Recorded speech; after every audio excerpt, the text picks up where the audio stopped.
നമസ്കാരം. നമ്മുടെ ഭാരതം അർദ്ധരാത്രി കഴിഞ്ഞാൽ സ്വാതന്ത്ര്യദിനം ആഘോഷിക്കുകയാണ്. രാഷ്ട്രീയവും സാമൂഹികവും സാംസ്കാരികവുമായ ഭാവി ചൂണ്ടിക്കാട്ടുന്ന സുപ്രധാന ദിനം. അപ്പോഴും 78 ആണ്ടുകൾക്ക് പിന്നിലെ ആ ദിനത്തിൽ വിഭജിക്കപ്പെട്ടുപോയ രാജ്യമെന്ന വേദന ബാക്കിയാണ്. ലക്ഷ്യം അഖണ്ഡ ഭാരതമാണ്.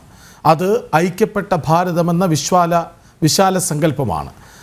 അധികാര കൊതിപൂണ്ട് ഐക്യഭാരത ആശയങ്ങളെ എതിർക്കുന്നവരോടാണ് ചോദ്യം. ഭൂപടത്തിൽ വേർതിരിക്കപ്പെട്ടവർ ഒരുമിക്കുന്നതിൽ നിങ്ങൾക്കെന്തിനാണ് എതിർപ്പ്? സ്വാഗതം ജനൻ ഡിബേറ്റിലേക്ക്.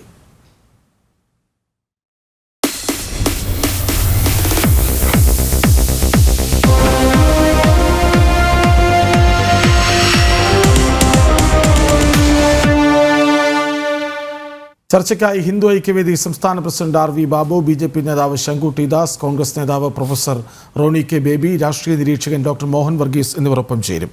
ആദ്യം ശ്രീ ശങ്കു ടി ദാസ്, ഭാരതത്തിൻ്റെ ചരിത്രം, സ്വാതന്ത്ര്യ ചരിത്രം തുടങ്ങുന്നത് എപ്പോൾ?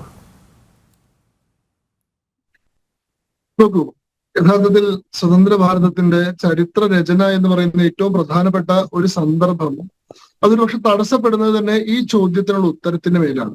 കാരണം 1947 ഓഗസ്റ്റ് 15 രാഷ്ട്രം സ്വതന്ത്രമായതിനു ശേഷം 1950 നമ്മുടെ ഭരണഘടന നിലവിൽ വന്നതിന് ശേഷം 1951, 52 കാലഘട്ടങ്ങളിൽ ആദ്യത്തെ പൊതുതെരഞ്ഞെടുപ്പ് നടന്നതിന് ശേഷം അധികാരത്തിലേറുന്ന ആദ്യത്തെ മന്ത്രിസഭ ഇന്ത്യയുടെ ഔദ്യോഗിക ചരിത്രം രചിക്കാൻ വേണ്ടി ഒരു കമ്മിറ്റിയെ ചുമതലപ്പെടുത്തിയിരുന്നു. ആ കമ്മിറ്റിയുടെ അധ്യക്ഷനായിട്ട് ചീഫ് എഡിറ്റർ ആയിട്ടുണ്ടായിരുന്നത് doctor RC മജുംദാറാണ്.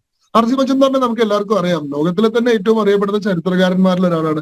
Greatest historian of all time, ഏറ്റവും മഹാനായിട്ടുള്ള ചരിത്രകാരൻ എന്നൊക്കെ വിശേഷിപ്പിക്കപ്പെട്ടിട്ടുള്ള ആളാണ്.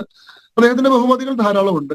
അദ്ദേഹത്തിന്റെ നേതൃത്വത്തിലാണ് നമ്മൾ അങ്ങനെ ഒരു യുനെസ്കോയുടെ നേതൃത്വത്തിൽ മനുഷ്യരാശിയുടെ ചരിത്രം തന്നെ എഴുതാൻ ചുമതലപ്പെടുത്തപ്പെട്ടിട്ടുള്ള ആളാണ് ഡോക്ടർ RC മജുംദാർ. ഞാൻ പറയേണ്ടല്ലോ, ചിലപ്പോ ചരിത്രം ഒരുപക്ഷെ വീണ്ടും ആവർത്തിച്ചേക്കാം, എന്നാൽ RC മജുംദാറിനെ പോലെയുള്ള ചരിത്രകാരന്മാർ ഒരുപക്ഷെ വീണ്ടും ആവർത്തിക്കില്ല എന്നൊരു പ്രസിദ്ധമായിട്ടുള്ള പ്രയോഗം തന്നെയുണ്ട് അദ്ദേഹത്തെ പറ്റി. അങ്ങനെയുള്ള ആളുടെ നേതൃത്വത്തിൽ ഒരു കമ്മിറ്റി ഉണ്ടാക്കി. ആ കമ്മിറ്റി യഥാർത്ഥത്തിൽ പിന്നീട് ഗവൺമെന്റ് പിരിച്ചുവിടാനുള്ള കാരണം, ആ കമ്മിറ്റി പറഞ്ഞത് ബ്രിട്ടീഷുകാർക്കെതിരെ നടന്നിട്ടുള്ള ഒരു സമരം മാത്രമല്ല ഇന്ത്യയുടെ സ്വാതന്ത്ര്യ സമരം. ഇന്ത്യയുടെ സ്വാതന്ത്ര്യ സമരം എന്ന് പറയുന്നത് 19ാം നൂറ്റാണ്ടിൽ അരങ്ങേറുന്ന ഒരു പ്രതിഭാസമല്ല. അത് ഏറ്റവും ചുരുങ്ങിയത് 11ാം നൂറ്റാണ്ട് മുതലെങ്കിലും ആരംഭിക്കുന്നതാണ് എന്നുള്ളതാണ്. ആദ്യത്തെ ഇസ്ലാമിക് ഇൻവേഡർ ഇന്ത്യയിൽ കാല് കുത്തുന്നത് മുതൽ ഒരു ഹൈന്ദവ രാഷ്ട്രം അല്ലെങ്കിൽ സിന്ധു നദീതടത്തിൽ നിന്ന് ഉടലെടുത്തിട്ടുള്ള ഹൈന്ദവ നാഗരികതയുടെ തുടർച്ചയിൽ ഉണ്ടാവുന്ന ഒരു രാഷ്ട്രത്തിലേക്ക്, ആ രാഷ്ട്രത്തെ മതപരമായി ആക്രമിച്ച് കീഴ്പ്പെടുത്തി തങ്ങൾക്ക് വിധേയപ്പെടുത്തണമെന്ന ആഗ്രഹത്തോട് കൂടിയിട്ടുള്ള ആദ്യത്തെ മുജാഹിദീൻ വാരിയർ ഈ രാജ്യത്ത് കാല് കുത്തുന്നത് മുതൽ ഇതിനെതിരെയുള്ള അധിനിവേശങ്ങൾ ആരംഭിക്കുന്നുണ്ട്. അന്ന് മുതൽ തന്നെ ഇതിനെതിരെയുള്ള പ്രതിരോധങ്ങൾ ആരംഭിക്കുന്നുണ്ട്. രാജ്യത്തിന്റെ സ്വാതന്ത്ര്യ സമരം ആരംഭിക്കുന്നുണ്ട്. അങ്ങനെ നോക്കുമ്പോ എന്താ പറയാ, മറാത്തമാരുടെ നേതൃത്വത്തിൽ അല്ലെങ്കിൽ ഛത്രപതി ശിവാജിയുടെ നേതൃത്വത്തിൽ മുഗളന്മാർക്കെതിരെ നടന്നിട്ടുള്ള പ്രതിരോധം എന്ന് പറയുന്നത് ഇന്ത്യയുടെ സ്വാതന്ത്ര്യ സമരത്തിന്റെ ഭാഗമാണ്. അതല്ലെങ്കിൽ ഹരിഹരനും ബുക്കരായനും കൂടിയിട്ട് 13ാം നൂറ്റാണ്ടിൽ സ്ഥാപിക്കുന്ന സംഗമ ഡൈനാസ്റ്റി, വിജയനഗര സാമ്രാജ്യം, അത് ഇന്ത്യയുടെ സ്വാതന്ത്ര്യ സമരത്തിന്റെ ഭാഗമാണ്. ഏത് ഇസ്ലാമിക് ടൈറന്റിനെതിരെയും ഏത് ഇന്ത്യൻ രാജാവും നടത്തിയിട്ടുള്ള പ്രതിരോധങ്ങളെല്ലാം, അല്ലെങ്കിൽ രാജ്യത്തെ ജനതകൾ നടത്തിയിട്ടുള്ള പ്രതിരോധമെല്ലാം സ്വാതന്ത്ര്യ സമരത്തിന്റെ ഭാഗമാണ്. സ്വാതന്ത്ര്യ സമരം എന്ന് പറയുന്നത് 19, 20 നൂറ്റാണ്ടുകളിൽ നടന്നിട്ടുള്ള ഒരു ചെറിയ പ്രതിഭാസം, അതൊരു ബ്രിട്ടീഷ് വിരുദ്ധ മുന്നേറ്റം. ആ മുന്നേറ്റത്തെ നയിച്ചത് കോൺഗ്രസ് മാത്രം. ആ കോൺഗ്രസിന്റെ നേതാക്കൾ എന്ന് പറയുന്നത് ഗാന്ധി, നെഹ്റു മാത്രം എന്നത് കോൺഗ്രസ് വരുത്തി തീർക്കണമെന്ന് ആഗ്രഹിച്ച ചരിത്രമാണ്. ഇങ്ങനെ ഒരു ചരിത്രമാണ് ഇവിടുത്തെ തലമുറകൾ പഠിക്കേണ്ടത്. എന്നാൽ RC മജുംദാർ പറഞ്ഞത്, നമ്മൾ ഈ ചരിത്രത്തെ, സ്വാതന്ത്ര്യ സമരത്തെ സത്യസന്ധമായിട്ട് വിലയിരുത്തുമ്പോൾ അധിനിവേശം മുതൽ അതിനെതിരെയുള്ള പ്രതിരോധം മുതൽ സ്വാതന്ത്ര്യ സമരം ആരംഭിക്കുന്നുണ്ട്. അങ്ങനെയാണെങ്കിൽ 11ാം നൂറ്റാണ്ട് മുതൽ ആ ചരിത്രം പറയണമെന്ന്. പക്ഷെ അന്നത്തെ വിദ്യാഭ്യാസ മന്ത്രിയായിരുന്ന, നെഹ്റു ഫാമിലിയുടെ ഏറ്റവും വലിയ ലോയലിസ്റ്റ് ആയിരുന്ന അബ്ദുൽ കലാം ആസാദ്, മൗലാന എന്ന് വിളിക്കുന്ന അദ്ദേഹം അതിനെതിരെ വളരെ ശക്തമായ നിലപാടെടുക്കുകയും RC മജുംദാറിന്റെ നേതൃത്വത്തിലുള്ള കമ്മിറ്റി തന്നെ പിരിച്ചുവിടുകയും ചെയ്തു. ഇതിന് പ്രതിരോധമായിട്ടാണ് RC മജുംദാർ സ്വന്തം രീതിയിൽ ഇന്ത്യയുടെ സ്വാതന്ത്ര്യ സമര ചരിത്രം, ഇന്ത്യയുടെ സ്വാതന്ത്ര്യത്തിന്റെ ചരിത്രം, ഇന്ത്യയുടെ രാഷ്ട്രീയവും സാംസ്കാരികവും സാമൂഹികമായിട്ടുള്ള ചരിത്രം ഏതാണ്ട് 11 വോള്യങ്ങളിലായിട്ട് ഏതാണ്ട് 20 വർഷങ്ങൾ കൊണ്ട് അദ്ദേഹം എഴുതി പൂർത്തീകരിച്ചിട്ടുണ്ട്, അദ്ദേഹം പ്രസിദ്ധീകരിച്ചിട്ടുണ്ട്. എന്നാൽ RC മജുംദാറിനെ പിരിച്ചുവിട്ടതിന് ശേഷം ഗവൺമെന്റിലെ ഒരു സെക്രട്ടറി ആയിരുന്ന താരാചന്ദിന്റെ നേതൃത്വത്തിൽ ഒരു ഏകാംഗ കമ്മിറ്റി രൂപപ്പെടുത്തി. ആ ഏകാംഗ കമ്മിറ്റിയാണ് നമ്മൾ ഇന്ന് കാണുന്ന ഔദ്യോഗിക ചരിത്രം. നമ്മുടെ സ്വാതന്ത്ര്യ സമരം എന്ന് പറയുന്നത് 19ാം നൂറ്റാണ്ടിൽ Indian National Congress Allan Octavian Hume എന്ന് പറയുന്ന ഒരാൾ നിർമ്മിക്കുന്നത് മുതൽ ആരംഭിക്കുന്ന ഒരു ബ്രിട്ടീഷ് വിരുദ്ധ പ്രതിരോധം മാത്രമാണ്. ആ പ്രതിരോധത്തിന്റെ ആകെ നേതൃത്വം എന്ന് പറയുന്നത് ഇന്ത്യൻ നാഷണൽ കോൺഗ്രസ് ആയിരുന്നു. അതിന് വേറെ ധാരകളൊന്നുമില്ല, അതിൽ വിപ്ലവകാരികളില്ല, അതിൽ എക്സ്ട്രീമിസ്റ്റ് ില്ല അതില് മറ്റ് നാഷണലിസ്റ്റുകളില്ല. അത് ഇന്ത്യൻ നാഷണൽ കോൺഗ്രസ് എന്ന് പറയുന്ന ഒറ്റ പ്ലാറ്റ്ഫോം മാത്രമാണ്. ഇന്ത്യൻ നാഷണൽ കോൺഗ്രസിൽ പോലും വേറെ നേതാക്കന്മാരൊന്നുമില്ല. സുഭാഷ് ചന്ദ്രബോസ് ഇല്ല, സർദാർ വല്ലഭായ് പട്ടേൽ ഇല്ല, KM മുൻഷി ഇല്ല, മദൻ മോഹൻ മാളവ്യ ഇല്ല, മറ്റാരുമില്ല. Balagangadhara Tilak, the father of Indian untrust, Indian സ്വാതന്ത്ര്യ പ്രക്ഷോഭത്തിന്റെ പിതാവ് എന്ന് ബ്രിട്ടീഷുകാർ തന്നെ വിശേഷിപ്പിച്ച ആളാണ് ബാലഗംഗാധര തിലകൻ. ബാലഗംഗാധര തിലകൻ പോലും നമ്മുടെ ഔദ്യോഗിക ചരിത്രത്തിൽ ആ കോൺഗ്രസിനെ നയിച്ചത് ഗാന്ധി, നെഹ്റു എന്ന് പറയുന്ന ദ്വന്ദ്വങ്ങൾ മാത്രമാണ്.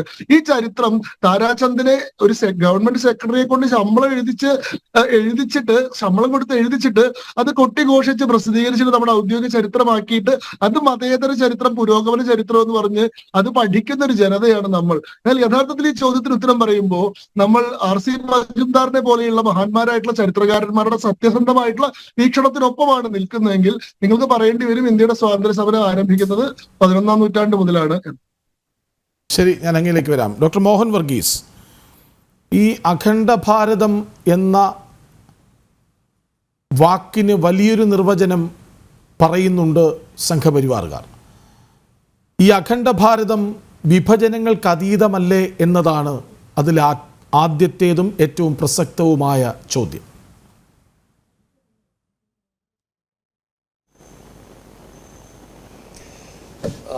ഇവിടെ അഖണ്ഡ ഭാരതം എന്ന ഒരു സങ്കല്പത്തിന് ഒരു ഭൗതിക, അതായത് ജിയോ പൊളിറ്റിക്കൽ രൂപമാണോ ഉള്ളത്, അതോ ഒരു സാംസ്കാരിക രൂപമാണോ ഉള്ളത് എന്നത് ഒരു ഡിബേറ്റബിൾ പോയിന്റാണ്. അതൊരു ജിയോ പൊളിറ്റിക്കൽ രൂപം നൽകാൻ പലരും താല്പര്യപ്പെടാറുണ്ട്. പക്ഷേ ഞാൻ മനസ്സിലാക്കുന്നത് 1937 വീർ സവർക്കറുടെ ഒരു പ്രസ്താവനയാണ് ഈ ആധുനിക കാലത്ത് അഖണ്ഡ ഭാരതം എന്ന സങ്കല്പത്തെ മുഖ്യധാരയിൽ എത്തിച്ചത്. അപ്പം അവിടെ സ്വാതന്ത്ര്യം ലഭിക്കുന്നതിന് കൃത്യം 10 വർഷം മുൻപാണ്. അദ്ദേഹം അന്ന് ഹിന്ദു മഹാസഭയുടെ അധ്യക്ഷനാണ്. അപ്പോൾ ആ കപ്പാസിറ്റിയിൽ ഭാരതത്തിൻ്റെ ഒരു വിശാല അർത്ഥത്തിൽ, ഒരു ബ്രിട്ടീഷ് ഇന്ത്യയുടെ വിശാല അർത്ഥത്തിൽ ആ ഇന്ത്യ, അത് മുൻകാലങ്ങളിൽ ഉണ്ടായിരുന്ന ആ ഇന്ത്യ, അത് ബർമ്മ വരെയുള്ള ആ ഒരു ഭാഗം എല്ലാം ഏകീകരിക്കണം എന്ന ഒരു ചിന്ത ആർട്ടിക്കുലേറ്റ് ചെയ്തുകൊണ്ട് ഒരു മോഡേൺ ടൈംസിൽ വരുന്നത് വീർ സവർക്കറാണ്. 1945 തീർച്ചയായും ഗുരു ഗോൾവാർക്കറുടെ ഒരു പുസ്തകത്തിൽ വ്യക്തമായി അതേക്കുറിച്ചുള്ള ഡീറ്റെയിൽസ് പറയുകയും ചെയ്യുന്നു. അപ്പോൾ ഒരു പക്ഷേ RSSൻ്റെയോ വിശ്വ ഹിന്ദു പരിഷത്തിൻ്റെയോ സംഘപരിവാറിൻ്റെയോ ഒരു ചിന്തയിൽ ഉരുത്തിരിഞ്ഞ ആശയമാണെന്ന് തോന്നാം. പക്ഷേ ലോകം ആസകലം ഇൻറ്റിഗ്രേഷൻ്റെ കാലഘട്ടമാണ്. കഴിഞ്ഞ ഏതാനും ദശകങ്ങൾ, കൃത്യമായി പറഞ്ഞാൽ 3 ദശകങ്ങളെങ്കിലും ജർമ്മനിയുടെ ഏകീകരണം, അതുപോലെ തന്നെ 2 കിഴക്ക് പടിഞ്ഞാറൻ ജർമ്മനികൾ, അത് ഏകീകരണം, കൊറിയയുടെ ഏകീകരണം നടന്നില്ല എന്നതൊരു ഒരു അസ്വസ്ഥജനകമായ ഒരു കാഴ്ചയാണ്. വടക്കത്തേക്ക് കൊറിയകൾ രാഷ്ട്രീയമായി സൈനികമായി ഭിന്നിച്ചു നിൽക്കുന്നു. പക്ഷേ വിയറ്റ്നാമിൻ്റെ ഏകീകരണം നടന്നു. അത് രാജ്യങ്ങളെ സംബന്ധിച്ചിടത്തോളം. പക്ഷെ വിശാലമായ ഒരർത്ഥത്തിൽ ഒരു ഫെഡറൽ സംവിധാനം യൂറോപ്പിൽ സാധ്യമായി.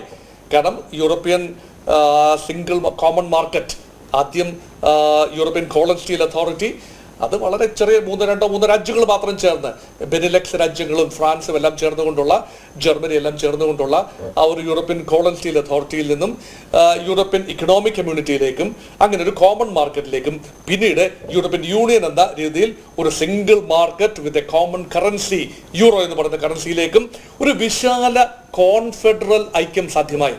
അപ്പൊ ഇത് രാജ്യങ്ങൾ പരമാധികാരം നിലനിർത്തിക്കൊണ്ട് തന്നെ വിശാലമായ അർത്ഥത്തിൽ വിസ റെഗുലേഷൻസ് എല്ലാം ഒഴിവാക്കിക്കൊണ്ട്, കസ്റ്റംസ് ഡ്യൂട്ടീസ് എല്ലാം ഒഴിവാക്കിക്കൊണ്ട്, അനാവശ്യമായി ഗ്ലോബലൈസേഷന്റെ ഭാഗമായി സാധ്യമാകുന്ന എല്ലാ നീക്കുപോക്കുകളും നടത്തിക്കൊണ്ട് രാജ്യങ്ങൾ ഒരുമിച്ച് വരുന്ന ഒരു പ്രവണതയുണ്ട്. ആഫ്രിക്കൻ യൂണിയൻ ആകട്ടെ, ഓർഗനൈസേഷൻ ഓഫ് അമേരിക്കൻ സ്റ്റേറ്റ്സ് ആയിക്കൊള്ളട്ടെ, ASEAN ആയിക്കൊള്ളട്ടെ, ഇതെല്ലാം തന്നെ ഇതിനുള്ള ഉദാഹരണങ്ങളാണ്. അതുകൊണ്ട് ഈ അഖണ്ഡ ഭാരതം എന്നത് ഒരു സാംസ്കാരികമായി ഒരു കാലത്തെ ഒരുമിച്ച് നിന്ന ഒരു ജനവിഭാഗം, ഭൂമിശാസ്ത്രപരമായി ഒരുമിച്ച് നിന്ന ഒരു ജനവിഭാഗം, അത് രാഷ്ട്രീയമായി പിന്നീട് മാറിപ്പോയി. ഭരണകൂടങ്ങൾ മാറി.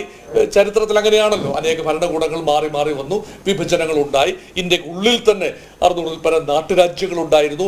അവയുടെ തന്നെ ഇന്റിഗ്രേഷൻ വളരെ ശ്രമകരമായ ഒരു ജോലിയായിരുന്നു. അപ്പൊ അതുകൊണ്ട് ചരിത്രത്തിൽ അനേക എംപയറുകൾ, ചെറു രാഷ്ട്രങ്ങൾ, ജനപദങ്ങൾ, അവ കൂടിച്ചേരലുകൾ, അവയുടെ രൂപവും ഭാവവും മാറൽ, ഇതെല്ലാം നടന്നിട്ടുള്ളത് ചരിത്രമാണ്. പക്ഷെ ഇപ്പോൾ നമ്മുടെ ചർച്ചാ വിഷയമാകുന്ന അഖണ്ഡ ഭാരതം, ഈ സങ്കല്പ ദിവസം എന്ന ഓഗസ്റ്റ് മാസം 14-ാം തീയതി ആചരിക്കുന്ന സങ്കല്പ ദിവസത്തിൽ നമ്മുടെ ചിന്തകളിൽ വരുന്ന ഒരു അഖണ്ഡ ഭാരതം എന്ന് പറയുന്നത്. സാംസ്കാരിക തനിമയുള്ള ജനവിഭാഗങ്ങൾ, അത് ഏത് ഭാഗത്ത് നിന്നായാലും ശരി, അവർക്ക് ഒരുമിക്കാവുന്ന മേഖലകളിൽ, യോജിക്കാവുന്ന മേഖലകളിൽ അവർ യോജിക്കുക. അപ്പൊ ഭാരതത്തിന്റെ വിദേശ നയത്തിൽ വേണ്ട അഡ്ജസ്റ്റ്മെന്റുകൾ വരുത്തി ഈ നെയ്ബേഴ്സ് ഫസ്റ്റ് എന്ന 2014 നരേന്ദ്രമോദി ആദ്യം പ്രധാനമന്ത്രിയായപ്പോൾ കൊണ്ടുവന്ന ആ ഒരു പദ്ധതി, അതനുസരിച്ച് അയൽ രാജ്യങ്ങളുമായുള്ള ആ ഒരു പുക്കിൾക്കുടി ബന്ധം, സൗഹൃദം നിലനിർത്തുന്നതിലൂടെ പരമാവധി കൾച്ചറൽ എക്സ്ചേഞ്ചുകൾ, സാംസ്കാരിക വിനിമയങ്ങൾ സാധ്യമാകുന്ന ഒരു രീതിയിലാണ്. പക്ഷേ പല രീതിയിലാണ് ഇപ്പോൾ അഖണ്ഡ ഭാരതത്തെ ജിയോഗ്രാഫിക്കലായിട്ട് കാണുന്നത്. ഒരു വിഭാഗം ആളുകൾ കാശ്മീരിന്റെ ചൈനയും പാകിസ്ഥാനും കൈവശപ്പെടുത്തിയ പ്രദേശങ്ങൾ, ചൈനീസ് അധിനിവേശ കാശ്മീറും പാക് അധിനിവേശ കാശ്മീറും കൂട്ടിച്ചേർക്കുമ്പോൾ അഖണ്ഡ ഭാരതമായി എന്ന് ചിന്തിക്കുന്ന ഒരു ഭാഗമുണ്ട്. അതുപോലെ ബ്രിട്ടീഷുകാർ ഇന്ത്യ വിടുന്ന സമയത്ത് പാർട്ടീഷൻ പ്ലാൻ വരുന്ന ആക്ട് 1947 അല്ലെങ്കിൽ മൗണ്ട് ബാറ്റൻ പ്ലാൻ, അതനുസരിച്ചാണല്ലോ പാർട്ടീഷൻ സംഭവിച്ചത്. ഹിന്ദു ഭൂരിപക്ഷ പ്രവിശ്യകൾ ഇന്ത്യ എന്നും മുസ്ലിം ഭൂരിപക്ഷ പ്രവിശ്യകൾ പാകിസ്ഥാൻ എന്നും അറിയപ്പെടുന്ന രീതിയിൽ അങ്ങനെ വന്ന വിഭജനം അത് ഒഴിവാക്കിക്കൊണ്ട് ആ ബ്രിട്ടീഷ് 47-ലെ ഭൂപടം, രാഷ്ട്രീയ ഭൂപടം തിരിച്ചു കൊണ്ടുവരിക എന്നതാണ് അഖണ്ഡ ഭാരതം എന്ന് ചിലർ വിശ്വസിക്കുന്നു. മറ്റു ചിലരുടെ അഭിപ്രായത്തിൽ വിശാലമായ അർത്ഥത്തിൽ അഫ്ഗാനിസ്ഥാൻ, പാകിസ്ഥാന്റെ എല്ലാ ഭാഗങ്ങളും, ബംഗ്ലാദേശ്, നേപ്പാൾ, ഭൂട്ടാൻ, മാലദ്വീപ്, ശ്രീലങ്ക, അതുപോലെ ബർമ്മ വരെയുള്ള ഭാഗങ്ങൾ ചേർന്ന അഖണ്ഡ ഭാരതം. ഇനി കുറച്ചുകൂടി വിശാലമായ അർത്ഥത്തിൽ പറഞ്ഞാൽ വലിയ രാഷ്ട്രഭാരത സംസ്കാരത്തിന്റെ ഒരു കാലത്ത്, മഹാഭാരത കാലത്ത്, മഹാഭാരത യുദ്ധത്തിൽ പങ്കെടുത്ത കംബോജ രാജ്യം, അത് കംബോഡിയയാണ്. അതുപോലെ ഗാന്ധാര രാജ്യം, അത് കാണ്ഡഹാർ അഫ്ഗാനിസ്ഥാനാണ്.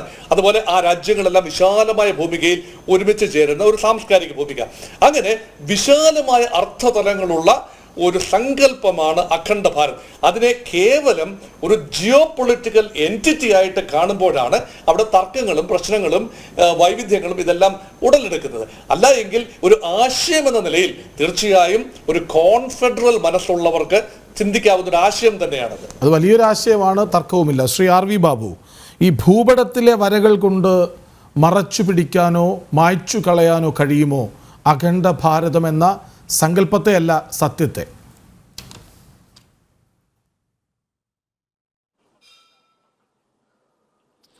നമുക്ക് നാളെ ഓഗസ്റ്റ് 15 സ്വാതന്ത്ര്യ ദിനമാണ്. ഒപ്പം തന്നെ മഹർഷി അരവിന്ദൻ്റെ ജന്മദിനം കൂടിയാണ്.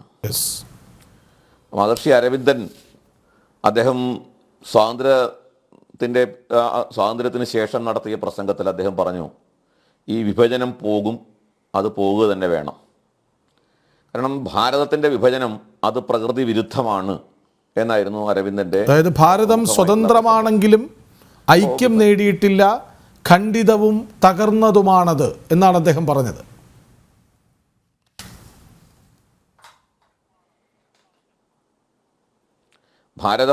ഭാരതം എന്നുള്ളത് ഐക്യം നേടിയിട്ടില്ല, ഖണ്ഡിതമാണ് എന്ന് അദ്ദേഹം പറയുമ്പോൾ അദ്ദേഹത്തിൻ്റെ സ്വപ്നമാണ് അദ്ദേഹം പറഞ്ഞത്. ഭാരതത്തിൻ്റെ വിഭജനം പോകുക തന്നെ, ഡിവിഷൻ, അതായത് ഭാരതത്തിൻ്റെ വിഭജനം, ഇറ്റ് ഷുഡ് ഗോ, അത് പോകുക തന്നെ വേണം എന്ന് തന്നെയാണ് അരവിന്ദൻ പറഞ്ഞത്. അദ്ദേഹത്തിൻ്റെ പ്രസംഗം വളരെ വ്യക്തമാണ്. അപ്പം ഞാൻ പറഞ്ഞത്, വിഭജനത്തെ സംബന്ധിച്ച് നമ്മൾ ചർച്ച ചെയ്യുമ്പോൾ ഏത് രാഷ്ട്രവും ഏത് രാജ്യവും നമ്മൾ വിഭജനം ഇനി സംഭവിക്കാതിരിക്കുക എന്നുള്ള തലത്തിലാണ് ആദ്യം അതിനെ ചിന്തിക്കേണ്ടത്. മുഴുവൻ വിഭജനത്തിന് ശേഷമുള്ള ഭാരതത്തിൻ്റെ അന്തരീക്ഷം വീണ്ടും ഒരു വിഭജനത്തിലേക്ക് ഭാരതത്തെ നയിക്കുന്ന സാഹചര്യം നിലവിൽ നിൽക്കുമ്പോൾ, അല്ലെങ്കിൽ വീണ്ടും ഭാരതത്തെ വെട്ടിമുറിക്കാനുള്ള ശക്തികൾ നമ്മുടെ നാട്ടിൽ അതിൻ്റെ അനുസൃതമായ കോപ്പ് കൂട്ടുന്നത് നമ്മൾ കാണുമ്പോൾ, അഖണ്ഡ ഭാരതം എന്ന സങ്കല്പം വളരെ ഉദാത്തമായ സങ്കല്പമാണ്, അതിൽ യാതൊരു സംശയവുമില്ല. പക്ഷേ നമ്മുടെ നാട് ഇന്ന് നേരിടുന്ന ആനുകാലികമായ ചില വിഷയങ്ങളുണ്ട്. അത് നമ്മുടെ നാടിനെ വീണ്ടും വെട്ടിമുറിക്കാൻ തക്ക രീതിയിൽ കോപ്പുകൂട്ടുന്ന ശിഥില ശക്തികളാണ്. അപ്പോൾ വിഭജനത്തിന് മുമ്പുള്ള അന്തരീക്ഷം ഉണ്ട്. എങ്ങനെയാണ് വിഭജനത്തിലേക്ക് നയിച്ചത്, നമ്മുടെ നാടിൻ്റെ വിഭജനത്തിലേക്ക് എങ്ങനെ വന്നു, എങ്ങനെയാണ് വിഭജനം ഉണ്ടായത് എന്ന് പഠിക്കുകയും അത് വിലയിരുത്തുകയും ചെയ്താൽ മാത്രമേ ഇനി വിഭജനം ഉണ്ടാകാതിരിക്കാനുള്ള സാഹചര്യം സൃഷ്ടിക്കപ്പെടൂ, അല്ലെങ്കിൽ വിഭജനത്തെ തടയാൻ കഴിയൂ. അതിനുശേഷം മാത്രമേ നമുക്ക് മുഴുവൻ ഭാരതത്തിൻ്റെ അഖണ്ഡ ഭാരതം എന്ന സങ്കല്പം, ആ അഖണ്ഡ ഭാരതം എന്ന സങ്കല്പം നടക്കാൻ പറ്റാത്തതാണെന്നുള്ള വിശ്വാസമൊന്നും എനിക്കില്ല. നമുക്കറിയാം, ജർമ്മനിയുടെ ഉദാഹരണം നമ്മുടെ മുമ്പിലുണ്ട്. അല്ലെങ്കിൽ കൊറിയ, ഉത്തര കൊറിയകൾ, ദക്ഷിണ കൊറിയയും തമ്മിലുള്ള ആ ഐക്യത്തിൻ്റെ പാതയിലേക്ക് വേണം ചരിക്കണം എന്ന് ചിന്തിക്കുന്ന സാഹചര്യമുണ്ട്. അപ്പോൾ യൂറോപ്പിൽ അത്തരത്തിലുള്ള ഉദാഹരണങ്ങൾ നമ്മുടെ കൺമുമ്പിലുണ്ട്. അപ്പോൾ ഇതെല്ലാം ഒരു വശത്ത് നിൽക്കുമ്പോൾ എന്നെ വറി ചെയ്യുന്നത്, അല്ലെങ്കിൽ ദേശീയവാദികളായിട്ടുള്ള ആളുകളെ വല്ലാതെ വിഷമിപ്പിക്കുന്ന സാഹചര്യം എന്ന് പറയുന്നത്, വിഭജനത്തിന് മുൻപുള്ള അല്ലെങ്കിൽ 1947 മുമ്പുള്ള നമ്മുടെ ഇന്ത്യയിലെ സാമൂഹ്യ സാഹചര്യങ്ങൾ, ആ സാഹചര്യങ്ങൾ 1947 ശേഷം സ്വാതന്ത്ര്യം കിട്ടി 75 വർഷം പൂർത്തിയാകുന്ന ഈ സന്ദർഭത്തിലും നമ്മൾ നേരിടുകയാണ് എന്നുള്ളതാണ് വസ്തുത. ഇപ്പോൾ എങ്ങനെയാണ് വിഭജനം ഉണ്ടായത്?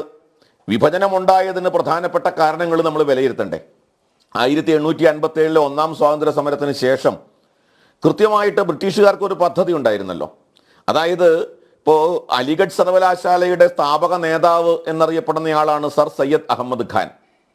അദ്ദേഹത്തിൻ്റെ നിലപാട് ആദ്യം എന്തായിരുന്നു? അദ്ദേഹം സ്വയം താൻ ഒരു ഹിന്ദുവാണ് എന്നും തന്നെ എന്തുകൊണ്ട് നിങ്ങൾ ഹിന്ദുവായി കണക്കാക്കുന്നില്ല എന്നും പറഞ്ഞൊരാളാണ്. ഒരു യുവതിയുടെ മനോഹരമായ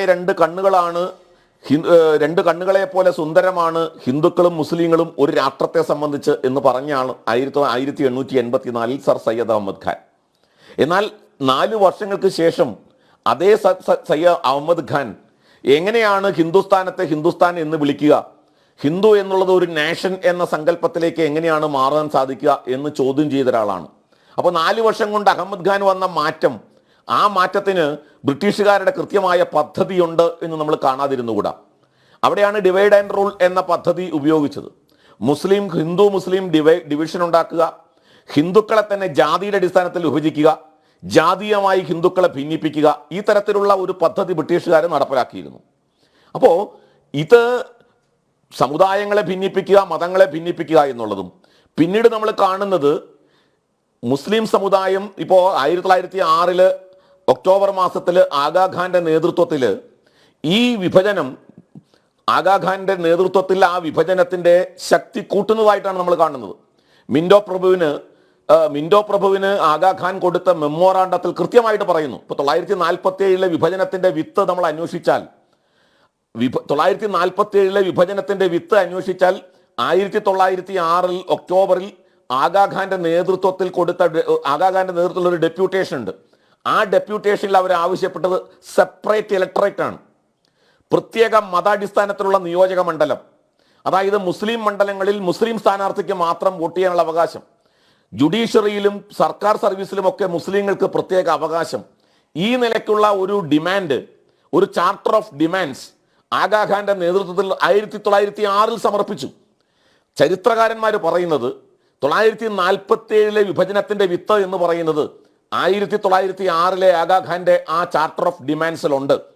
പിന്നീട് നമ്മൾ ഇങ്ങോട്ട് ഏകദേശം 1919 വരെയുള്ള കാലഘട്ടത്തിൽ ബ്രിട്ടീഷുകാരുമായിട്ട് ചേർന്നുകൊണ്ട് അവരോട് തങ്ങൾക്ക് മതത്തിന്റെ അടിസ്ഥാനത്തിലുള്ള ആനുകൂല്യങ്ങൾക്ക് വേണ്ടി പരസ്പരം നെഗോഷിയേറ്റ് ചെയ്യുന്ന ഒരു മുസ്ലിം സമുദായ നേതൃത്വത്തെയാണ് കാണുക.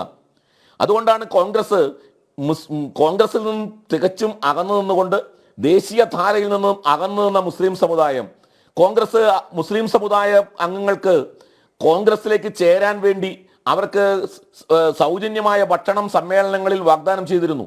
കോൺഗ്രസിന് മുസ്ലിം സമുദായ അംഗങ്ങൾക്ക് മെമ്പർഷിപ്പ് ഫീസ് ഉണ്ടായിരുന്നില്ല. അത്തരം ചരിത്രങ്ങളൊക്കെ ഉണ്ട്. ഞാൻ അതിലേക്ക് കടന്നാൽ ഒരുപാട് സമയം പിടിക്കും. ഞാൻ പറഞ്ഞു വന്നത്, പിന്നീട് ബ്രിട്ടീഷുകാരുമായിട്ട് എതിർപ്പ് വരുന്നത് എവിടെയാണ്? അത് ഖിലാഫത്ത് പ്രക്ഷോഭത്തിന്റെ സമയത്താണ്. തുർക്കിയിലെ ഖലീഫയെ സ്ഥാനഭ്രഷ്ടനാക്കിക്കൊണ്ട് ബ്രിട്ടീഷുകാർ പ്രവർത്തിച്ചപ്പോൾ തങ്ങളുടെ മതനേതൃത്വത്തെ തുർക്കിയിൽ സ്ഥാനഭ്രഷ്ടനാക്കിയതിന് എതിരായിട്ടാണ് പിന്നീട് ഇന്ത്യൻ മുസ്ലിങ്ങൾ ബ്രിട്ടീഷുകാർക്കെതിരെ തിരിയുന്നത്. 1919 വരെ ബ്രിട്ടീഷുകാർക്ക് അനുകൂലമായ നിലപാടായിരുന്നു ഇന്ത്യയിലെ മുസ്ലിങ്ങൾ സ്വീകരിച്ചത്. അവർ ഹിന്ദുക്കൾക്കെതിരായിരുന്നു. കോൺഗ്രസിനെ അവർ അംഗീകരിച്ചിരുന്നില്ല. കോൺഗ്രസിന്റെ മെയിൻ സ്ട്രീമിൽ അവരുണ്ടായിരുന്നില്ല. 1921 ഖിലാഫത്ത് പക്ഷവുമായി ബന്ധപ്പെട്ടാണ് കോൺഗ്രസ് മുസ്ലിങ്ങളെ തങ്ങളുടെ കൂടെ ചേർക്കാനായിട്ട് തയ്യാറാവുന്നത്. കാരണം അതൊരു അവസരമായിട്ട് ഉപയോഗിച്ചു. പിന്നീട് ഇങ്ങോട്ട് മുസ്ലിം പ്രീണനം കോൺഗ്രസും തുടർന്നു. ഒരു തരത്തിൽ മത്സരിച്ചുള്ള മുസ്ലിം പ്രീണനം. 1930 നമ്മൾ സാരേ ജഹാൻ സെ അച്ച എന്ന് പറഞ്ഞ് ഗാനം എഴുതിയിട്ടുള്ള മുഹമ്മദ് ഇക്ബാൽ മുസ്ലിം ലീഗിന്റെ പ്രസിഡന്റ് ആകുന്ന സമയത്താണ് യഥാർത്ഥത്തിൽ 2 രാജ്യം എന്ന ഒരു ആശയത്തിന് തുടക്കം കുറിക്കുന്നത്. 1940 ലാഹോർ സമ്മേളനത്തിൽ അത് ഔദ്യോഗിക പ്രമേയമായി വരുന്നതിനും 10 വർഷം മുമ്പേ തന്നെ 1930 പാകിസ്ഥാൻ എന്ന പേരിലല്ല, പക്ഷേ ഇന്ത്യയിലെ 2 രാജ്യം, മുസ്ലിങ്ങൾക്ക് പ്രത്യേക രാജ്യം എന്ന ആശയം 1930 തന്നെ കൊണ്ടുവന്നിരുന്നു. അപ്പൊ ഇതെല്ലാം മതാടിസ്ഥാനത്തിലുള്ള പ്രത്യേക അവകാശങ്ങൾ. അതിന്റെ മുമ്പിൽ കോൺഗ്രസ് മുട്ടുകുത്തിയത്, ഖിലാഫത്ത് പ്രക്ഷോഭത്തിന് പിന്തുണ കൊടുത്തത്, 1916 ലക്നൗ പാക്ട്, 1936 കമ്മ്യൂണൽ അവാർഡ്, അങ്ങനെ നിരന്തരം ഇസ്ലാമിക പ്രീണനം, മുസ്ലിം പ്രീണനം മതത്തിന്റെ അടിസ്ഥാനത്തിൽ നടത്തി അതൊടുവിൽ ഇന്ത്യയുടെ വിഭജനത്തിലേക്ക് എത്തിച്ചു എന്നുള്ള യാഥാർത്ഥ്യം, ആ യാഥാർത്ഥ്യത്തിന് നേരെ കണ്ണടച്ചിട്ട് യാതൊരു കാര്യവുമില്ല. ശരി, ഞാൻ അങ്ങയിലേക്ക് വരാം. പ്രൊഫസർ റോണി കെ ബേബി, ഈ ഭാരതത്തോടൊപ്പമുണ്ടായിരുന്ന, ഭാരതത്തോട് ചേർന്ന് കിടന്ന രാഷ്ട്രങ്ങളെ ഒരുമിപ്പിക്കുന്നതിൽ അല്ലെങ്കിൽ ഒന്നിപ്പിക്കുക എന്ന മഹത്തായ ആശയത്തെ എന്തിനാണ് കോൺഗ്രസ് എതിർക്കുന്നത്, അവഗണിക്കുന്നത്, തള്ളിക്കളയുന്നത്? ഇവിടെ എനിക്ക് മുമ്പേ ഉള്ള ചർച്ചകളിലൊക്കെ എനിക്ക് തൊട്ട് മുമ്പേ സംസാരിച്ച ബഹുമാനപ്പെട്ട സുഹൃത്ത് അദ്ദേഹം വളരെയധികം വിശദമായി അദ്ദേഹം സംസാരിക്കുന്നു. കോൺഗ്രസ് ആണ് ഈ വിഭജനത്തിന്റെ ഒക്കെ ഉത്തരവാദി, കോൺഗ്രസിന്റെ ഒരു മുസ്ലിം പ്രീണനമാണ്, അല്ലെ ന്യൂനപക്ഷ പ്രീണനമാണ് 1947 ഇവഞ്ച്വൽ ആയിട്ടുള്ള ഇന്ത്യ പാകിസ്ഥാൻ പാർട്ടീഷനിലേക്ക് പോയത് എന്നൊക്കെ. പക്ഷെ അദ്ദേഹം വല്ലാതെ ചരിത്രത്തെ വളച്ചൊടിക്കുകയാണ് എന്ന് എനിക്ക് പറയേണ്ടിയിരിക്കുന്നു. കാരണം നമ്മൾ ഇപ്പോൾ അഖണ്ഡ ഭാരതം എന്ന ഒരു കോണ്ടെക്സ്റ്റ് നമ്മൾ ചർച്ച ചെയ്യുമ്പോൾ 47 മുൻപ് ഇങ്ങനെ ഒരു അഖണ്ഡ ഭാരതം ഉണ്ടായിരുന്നോ, അല്ല 47 ശേഷം ഒരു അഖണ്ഡ ഭാരതം ഉണ്ടായിരുന്നോ എന്ന ചോദ്യം വളരെ പ്രസക്തമാണ്. ഇവിടെ ബഹുമാനപ്പെട്ട സുഹൃത്ത്, ഞാൻ അദ്ദേഹത്തിന്റെ പേര് ഞാൻ വിട്ടുപോയി, ബഹുമാനപ്പെട്ട സുഹൃത്ത് പറയുകയുണ്ടായി 1906 ആഗാ ഖാൻ നൽകിയ റെപ്രസെന്റേഷൻ, അതിനുശേഷമാണ് അത്ര ഇവിടെ ഈ പറയുന്ന ഈ ഒരു വർഗീയതയുടെ വിത്ത് തുടങ്ങിയത് എന്ന്. പക്ഷേ നമ്മൾ ചരിത്രത്തെ ഒരിക്കലും നമ്മൾ വിസ്മരിക്കാൻ പാടില്ല. നമുക്കറിയാം 1857 ഒന്നാം സ്വാതന്ത്ര്യ സമരം.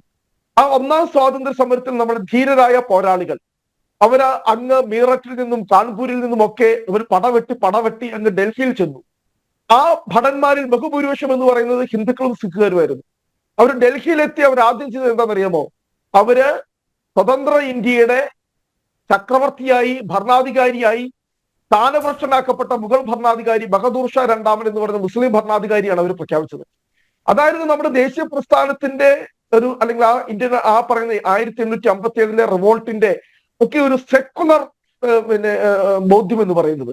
99% വരുന്ന ബഹുഭൂരിപക്ഷം വരുന്ന ഹിന്ദു ഭടന്മാരടങ്ങുന്ന ആ ശിപായികളെന്ന് ബ്രിട്ടീഷുകാർ വളരെ മോശമായി വിളിക്കുമ്പോൾ നമ്മുടെ സ്വാതന്ത്ര്യ സമര പോരാളികൾ എന്ന് വിളിക്കുന്നവർ ഡൽഹിയിലെത്തി ചെയ്തത് ബഹദൂർ ഷാ രണ്ടാമനെ ഇന്ത്യയുടെ ഭരണാധികാരിയായി. അവിടെ നിന്നുമാണ് ഇന്ത്യയുടെ ദേശീയ പ്രസ്ഥാനം കരുത്താർജിച്ചു വരുന്നത്. നമുക്കറിയാം ആഫ്റ്റർ 1857 പിന്നീട് നമുക്കറിയാം കരുത്താർജിച്ചു വരുന്ന ഈ സ്വാതന്ത്ര്യ സമര പ്രസ്ഥാനം. അതിനെ തകർക്കാൻ വേണ്ടി 1905 ലോർഡ് കഴ്സൺ, അദ്ദേഹമാണ് പാർട്ടീഷൻ ഓഫ് ബംഗാൾ, അവിടെയാണ് ഈ വർഗീയതയുടെ ആദ്യത്തെ വിത്തുകൾ കിടക്കുന്നത്. പാർട്ടീഷൻ ഓഫ് ബംഗാളിനെ മുസ്ലിം ഭൂരിപക്ഷമുള്ള കിഴക്കൻ ബംഗാൾ എന്നും ഹിന്ദു ഭൂരിപക്ഷം എന്നുള്ള പടിഞ്ഞാറൻ ബംഗാളുമായി രണ്ടായി വിഭജിച്ചു. അവിടെ തുടങ്ങിയ പിന്നെ നമുക്കറിയാം 1909 ഇന്ത്യൻ യൂണിയൻ മുസ്ലിം ലീഗ് ഫോം ചെയ്യുന്നു. 1925 കൂടി RSS രൂപം കൊള്ളുന്നു. പിന്നീടാണ് ഈ പറയുന്ന ദ്വിരാഷ്ട്രവാദത്തിലേക്കൊക്കെ നമ്മുടെ രാജ്യം മുന്നോട്ട് പോകുന്നത്. ഇവിടെ ബഹുമാനപ്പെട്ട സുഹൃത്ത് പറയുന്നു ഇവിടെ അല്ലെങ്കിൽ കോൺഗ്രസിലെ മുസ്ലിം നേതാക്കന്മാരില്ലായിരുന്നു. നമുക്കറിയാം ഗാന്ധി വരുന്നതിന് മുൻപ് കോൺഗ്രസിന്റെ ഏറ്റവും മുതിർന്ന സ്വാതന്ത്ര്യ സമര നേതാവ് എന്ന് പറയുന്നത് ഒരുപക്ഷെ RSSകാരും BJPക്കാരും ഇപ്പോൾ പരിഹസിച്ചേക്കാം, മുഹമ്മദ് അലി ജിന്നയായിരുന്നു. മുഹമ്മദ് അലി ജിന്നയാണ് ഗാന്ധി വരുന്നതിന് മുൻപ് കോൺഗ്രസിന്റെ ലീഡർഷിപ്പിൽ ഉണ്ടായിരുന്നത്. ചരിത്രം പരിശോധിക്കുക, ഏറ്റവും സെക്യുലർ നേതാവ്. പക്ഷെ ഗാന്ധി വന്ന് കോൺഗ്രസിന്റെ ലീഡർഷിപ്പിലേക്ക് കടന്നു വരുമ്പോൾ തനിക്ക് സ്പേസ് നഷ്ടപ്പെടുന്നു എന്ന് ബോധ്യപ്പെട്ട ജിന്നയാണ് പിന്നീട് ഏറ്റവും സെക്യുലർ ആയിരുന്നു എന്ന് പറയുന്ന ജിന്നയാണ്. സ്പേസ് നഷ്ടപ്പെടുന്നതും സ്പേസ് കിട്ടാതെ പോകുന്നതുമാണ് പ്രശ്നം. അത് തുടർന്നുകൊണ്ടേയിരിക്കുന്നു. അല്ല, കാരണം ഗാന്ധി വലിയ ക്രൗഡ് പുള്ളർ ആയിട്ടുള്ള ഒരു നേതാവായി വന്നപ്പോൾ സ്വാഭാവികമായിട്ടും ജിന്ന ഔട്ടായി. അപ്പോൾ ജിന്ന പിടിച്ചു നിൽക്കാൻ വേണ്ടി ഉപയോഗിച്ച ആയുധമാണ് ഈ പറയുന്ന പാകിസ്ഥാൻ വാദം. പക്ഷെ ഈ പാകിസ്ഥാൻ വാദത്തിന് ശക്തി കൂടുതൽ എവിടെയാണ്? RSS ഒരു ഹിന്ദു രാഷ്ട്രവാദം മുന്നോട്ട് വെച്ചപ്പോ നമ്മൾ ഈ പറയുന്ന ഒരു പക്ഷം മാത്രം നമ്മൾ കണ്ടു പോകുന്നത്. ഈ രണ്ട് ഭാഗങ്ങളും, ഒരു വശത്ത് മുസ്ലിം ലീഗ് നിൽക്കുന്നു പാകിസ്ഥാന് വേണ്ടി, അതേ പക്ഷത്ത് തന്നെ ഒരു ഹിന്ദു രാഷ്ട്രവാദവുമായി. ഞാൻ ചോദിക്കട്ടെ, ഗാന്ധിയോട് എന്തിനാ RSS ഇത്രയും വൈരാഗ്യം വന്നതിന് ഒറ്റ കാരണം RSSന്റെ 100ാം ശതാബ്ദി അല്ലെങ്കിൽ വർഷം ആഘോഷിക്കുമ്പോൾ തമ്മിലുള്ള കാര്യം മനസ്സിലാക്കണം. മഹാത്മാഗാന്ധി കോൺഗ്രസിന്റെ പ്രസിഡന്റായി തെരഞ്ഞെടുക്കപ്പെട്ട ഏക പക്ഷം എന്ന് പറയുന്നത് 1924 ബെൽഗാം AICC. ആ ബെൽഗാം AICC വെച്ചുകൊണ്ടാണ് ഗാന്ധി പറഞ്ഞത്, എന്ന് ഇന്ത്യക്ക് സ്വാതന്ത്ര്യം കിട്ടുമോ അന്ന് ഇന്ത്യ ഒരു സെക്കുലർ രാഷ്ട്രമായിരിക്കും, മതേതരത്വമായിരിക്കും ഈ രാജ്യത്തിന്റെ അടിസ്ഥാന ശില എന്ന് പറഞ്ഞതാണ് 1925 RSSന് ശേഷം RSSന്റെ 1-ാം നമ്പർ ശത്രുവായി ഗാന്ധിയെ മാറ്റുന്നത്. പിന്നീട് ഗാന്ധി മതത്തിലേക്ക് നയിക്കും സംഭവങ്ങളൊക്കെ അറിയാം. 40കളില് മാധവ് സദാശിവ് ഗോൾവാൾക്കർ അദ്ദേഹത്തിന്റെ ഒക്കെ ആശയങ്ങൾ എന്ന് പറയുന്നത് പൂർണ്ണമായും എന്ന് പറയുന്നത് ഒരു ഹിന്ദു രാഷ്ട്രവാദം, ഈ അഖണ്ഡ ഭാരതം എന്ന് പറയുന്നത്. കാരണം അവിടെയാണ് ഇവിടെ നമ്മൾ ചോദിക്കുന്ന ചോദ്യം എന്ന് പറയുന്നത്, ഈ അഖണ്ഡ ഭാരതം എന്ന് പറഞ്ഞാൽ എന്താണ്, എന്ത് നരേറ്റീവാണ് ഈ RSS? കാരണം നമുക്കറിയാം അവിടെ ഹിന്ദു മഹാസഭയൊക്കെ ഈ ഗോഡ്സേയുടെ ഉൾപ്പെടെയുള്ള ചിതാഭസ്മം സൂക്ഷിച്ചു വെച്ചിട്ടുണ്ട്. അവരെന്നോട് പ്രാർത്ഥിക്കുന്നത് അഖണ്ഡ ഭാരതത്തിൽ ഈ ഗോഡ്സേയുടെ ചിതാഭസ്മം അതായിരുന്നു ഒരു കാലഘട്ടത്തിൽ RSSും ഈ പറഞ്ഞ ഹിന്ദു മഹാസഭയും ഒക്കെ പ്രചരിപ്പിച്ചിരുന്നത്.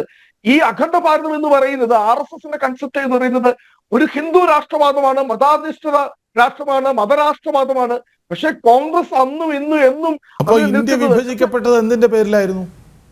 കാരണം ഞാൻ പറഞ്ഞതുപോലെ ഒരു വശത്ത് മുസ്ലിം ലീഗിന്റെ പാകിസ്ഥാൻ വാദം, മറുവശത്ത് RSSന്റെ ഹിന്ദു രാഷ്ട്രവാദം. ഈ രണ്ട് രാഷ്ട്രവാദങ്ങളുടെ ഏറ്റുമുട്ടലാണ് ഈ രാജ്യത്തിന്റെ ആത്യന്തികമായ വിഭജനത്തിലേക്ക്. മതവും അധികാര കൊതിയുമല്ലേ അഖണ്ഡ ഭാരതം എന്ന സങ്കല്പത്തെ നിങ്ങൾ അവഗണിക്കാനുള്ള ഒരു പ്രധാന കാരണം? കാരണം എന്താ, കോൺഗ്രസ് രണ്ടിലേക്ക് കൊടുക്കാൻ നമ്മൾ ഈ പറയുന്ന 47-ലെ ഈ പാർട്ടീഷന്റെ സമയത്ത് ഈ രാജ്യത്ത് കഴിച്ചുവിട്ട വർഗീയ കലാപങ്ങൾ മാത്രം നോക്കിയാൽ മതി. മറുപടി എന്താണ് അദ്ദേഹത്തിന്റെ വാദം? എനിക്ക് മനസ്സിലായില്ല. അദ്ദേഹം പറഞ്ഞത് എന്താണ്? അദ്ദേഹത്തിന്റെ പ്രധാനപ്പെട്ട വാദം എന്താണ്? എന്റെ വാദം എന്ന് പറയുന്നത് ഈ ദ്വിരാഷ്ട്രവാദത്തിന്റെ ഉത്തരവാദികൾ മുസ്ലിം ലീഗിനെ പോലെ തന്നെ RSSും അതിനകത്ത് അക്കൗണ്ടബിൾ ആണ് എന്നതാണ് എന്റെ കൃത്യമായ വാദം. കാരണം ഈ അഖണ്ഡ ഭാരതം എന്ന് നമ്മൾ പറയുമ്പോൾ സംഘപരിവാരും BJP മുന്നോട്ട് വയ്ക്കുന്ന അഖണ്ഡ ഭാരതം എന്ന് പറയുന്നത് മതാധിഷ്ഠിത രാഷ്ട്രമാണ്, മതഭാരതമാണ്. അത് തന്നെയാണ് ഇപ്പോഴും ഈ 21-ാം നൂറ്റാണ്ടിലും അവർ തുടരുന്ന ഐഡിയോളജി. ഞങ്ങൾ പറയുന്ന അഖണ്ഡ ഭാരതം എന്ന് പറയുന്നത് നെഹ്റുവിന്റെ കൺസെപ്റ്റാണ്, യൂണിറ്റി ആൻഡ് ഡൈവേഴ്സിറ്റി, വൈവിധ്യങ്ങൾ. എല്ലാ കാലഘട്ടവും നമുക്കറിയാം ആയിരക്കണക്കിന് വർഷത്തെ ഇന്ത്യൻ ചരിത്രം പരിശോധിച്ചു കഴിഞ്ഞാൽ അത് ഈ ബ്രിട്ടീഷ് എംപയർ ആയിക്കോട്ടെ, മുഗൾ എംപയർ ആയിക്കോട്ടെ, അതിനു മുമ്പ് ഇന്ത്യ ഭരിച്ചിരിക്കുന്ന മുഴുവൻ സാമ്രാജ്യങ്ങളായിക്കോട്ടെ, അവരെല്ലാം എന്ന് പറയുന്നത് ഇന്ത്യയുടെ വൈവിധ്യങ്ങളെ ബഹുമാനിച്ചു എന്നാണ് മുന്നോട്ട് പോയിരിക്കുന്നത്. കോൺഗ്രസിന്റെ അന്നത്തെ ഇന്നത്തെ നിലപാട് എന്ന് പറയുന്നത് ഈ വൈവിധ്യങ്ങളെ ബഹുമാനിക്കുന്നത് എന്ന് തന്നെയാണ്. പക്ഷെ അതിന് ഘടകവിരുദ്ധമാണ് RSS മുന്നോട്ട് വയ്ക്കുന്ന. നമുക്ക് ഇത്തരം അസംബന്ധങ്ങൾക്ക് മറുപടി പറയാന്ന് പറയുന്നത് പ്രയാസമാണ്. ഒരാൾ ഒരു ചർച്ചയിൽ വന്നിരുന്ന് വായത്തോന്ന് എന്തും പറയാമെന്ന് തീരുമാനിച്ചു കഴിഞ്ഞാൽ അത് കേട്ടിരിക്കുക, അല്ലെങ്കിൽ പിന്നെ അത് നിലപാടുകൾ പറയാൻ വേണ്ടിയല്ല എന്നെ വിളിച്ചത്, എന്റെ പാർട്ടിയുടെ നിലപാടുകൾ. അങ്ങ് സംസാരിക്കുമ്പോ ഞാൻ ഇടപെട്ടിട്ടില്ലല്ലേ?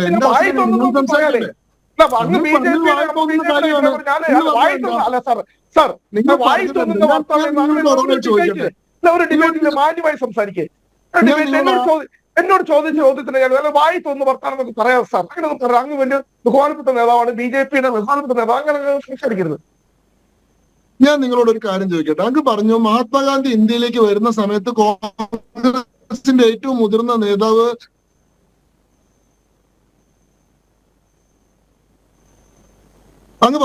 മഹാത്മാഗാന്ധി ഇന്ത്യയിലേക്ക് വരുന്ന സമയത്ത് കോൺഗ്രസിന്റെ ഏറ്റവും മുതിർന്ന നേതാവ് മുഹമ്മദ് അലി ജിന്നയായിരുന്നു.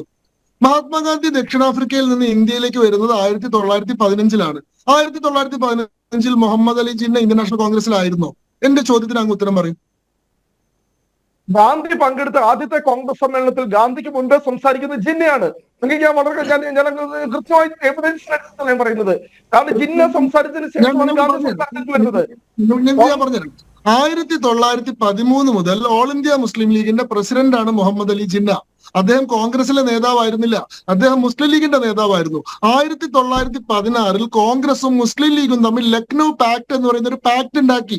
ആ പാക്ടിന്റെ അടിസ്ഥാനത്തിലാണ് ഹോം റൂൾ മൂവ്മെന്റിൽ ഒരുമിച്ച് മുന്നേറാൻ തീരുമാനിക്കുന്നത്. ഈ പാക്ടാണ് 1920 ഈ ഖിലാഫത്ത് മുന്നേറ്റം വരെ തുടരുന്നത്. ആ പാക്ടിന്റെ ഭാഗമായിട്ടാണ് ഓൾ ഇന്ത്യ കോൺഗ്രസിന്റെ സമ്മേളനത്തിൽ ലീഗും കോൺഗ്രസും ഒന്നിച്ച് പങ്കെടുക്കുന്നത്. ഗാന്ധിക്ക് മുന്നേ അന്ന് ജിന്ന സംസാരിച്ചു എന്നതുകൊണ്ട് കോൺഗ്രസിലെ മുതിർന്ന നേതാവ് ജിന്നയാണെന്ന് അർത്ഥമില്ല. ഇതാണ് ഞാൻ പറഞ്ഞത്. പറയുന്നത് നിങ്ങൾ ചരിത്രത്തുമായി യാതൊരു ബന്ധവുമില്ലാത്ത എന്തൊക്കെയോ വാദങ്ങൾ നിർത്തും. ഞാൻ വായി തോന്നുന്നത് പറഞ്ഞത് അങ്ങേക്ക് വിഷമമായെങ്കിൽ ശരി, പക്ഷെ അങ്ങ് പറഞ്ഞത് അസംബന്ധമാണ്, അടിസ്ഥാനരഹിതമാണ്, അതിന് യാതൊരു തെളിവുകളുടെയും പിന്തുണ ഇല്ലാത്തതാണ്. അതൊന്ന്. രണ്ട്, RSS ആണ് ട്വിൻ നേഷൻ തിയറി മുന്നോട്ട് വെച്ചത് നിങ്ങൾ പറഞ്ഞു. അതായത് ദ്വിരാഷ്ട്രവാദം എന്ന് പറയുന്ന സംവിധാനത്തില് RSSന് ഉത്തരവാദിത്വം ഉണ്ട് നിങ്ങൾ പറഞ്ഞു. എന്താണ് ഈ ട്വിൻ നേഷൻ തിയറി? ഈ ട്വിൻ നേഷൻ തിയറി എന്ന് പറയുന്നത് Hindus and Muslims are two different nations. ഹിന്ദുക്കളും മുസ്ലിങ്ങളും രണ്ട് വ്യത്യസ്ത രാഷ്ട്രങ്ങളാണ്, അവർക്ക് ഒന്നിച്ച് കൊഹാബിറ്റ് ചെയ്യാൻ പറ്റില്ല എന്നുള്ളതാണ്. ആ വാദം മുന്നോട്ട് വെക്കുന്ന ആരാണ്? ആ വാദം മുന്നോട്ട് വെക്കുന്നത് മുഹമ്മദ് ഇക്ബാലാണ്. മുഹമ്മദ് ഇക്ബാൽ 1930 അത് മുന്നോട്ട് വെക്കുന്നത്. മുഹമ്മദ് ഇക്ബാലിന്റെ വാദം 1940 മുസ്ലിം ലീഗ് ഔദ്യോഗികമായിട്ട് അംഗീകരിക്കുകയാണ്. നിങ്ങൾ ഈ പറഞ്ഞ മുഹമ്മദ് അലി ജിന്നയാണ് ഈ ട്വിൻ നേഷൻ തിയറിക്ക് വേണ്ടിയിട്ട് ഏറ്റവും ശക്തമായിട്ടുള്ള മുന്നേറ്റം നടത്തുന്നത്. ട്വിൻ നേഷൻ തിയറി അംഗീകരിക്കാൻ വേണ്ടി 1945 ഡയറക്ട് ആക്ഷൻ ഡേ പ്രഖ്യാപിക്കുന്നത് മുസ്ലിം ലീഗാണ്. ഈ ഡയറക്ട് ആക്ഷൻ ഡേയുടെ ഭാഗമായിട്ട് എന്താ നടത്തിയത്?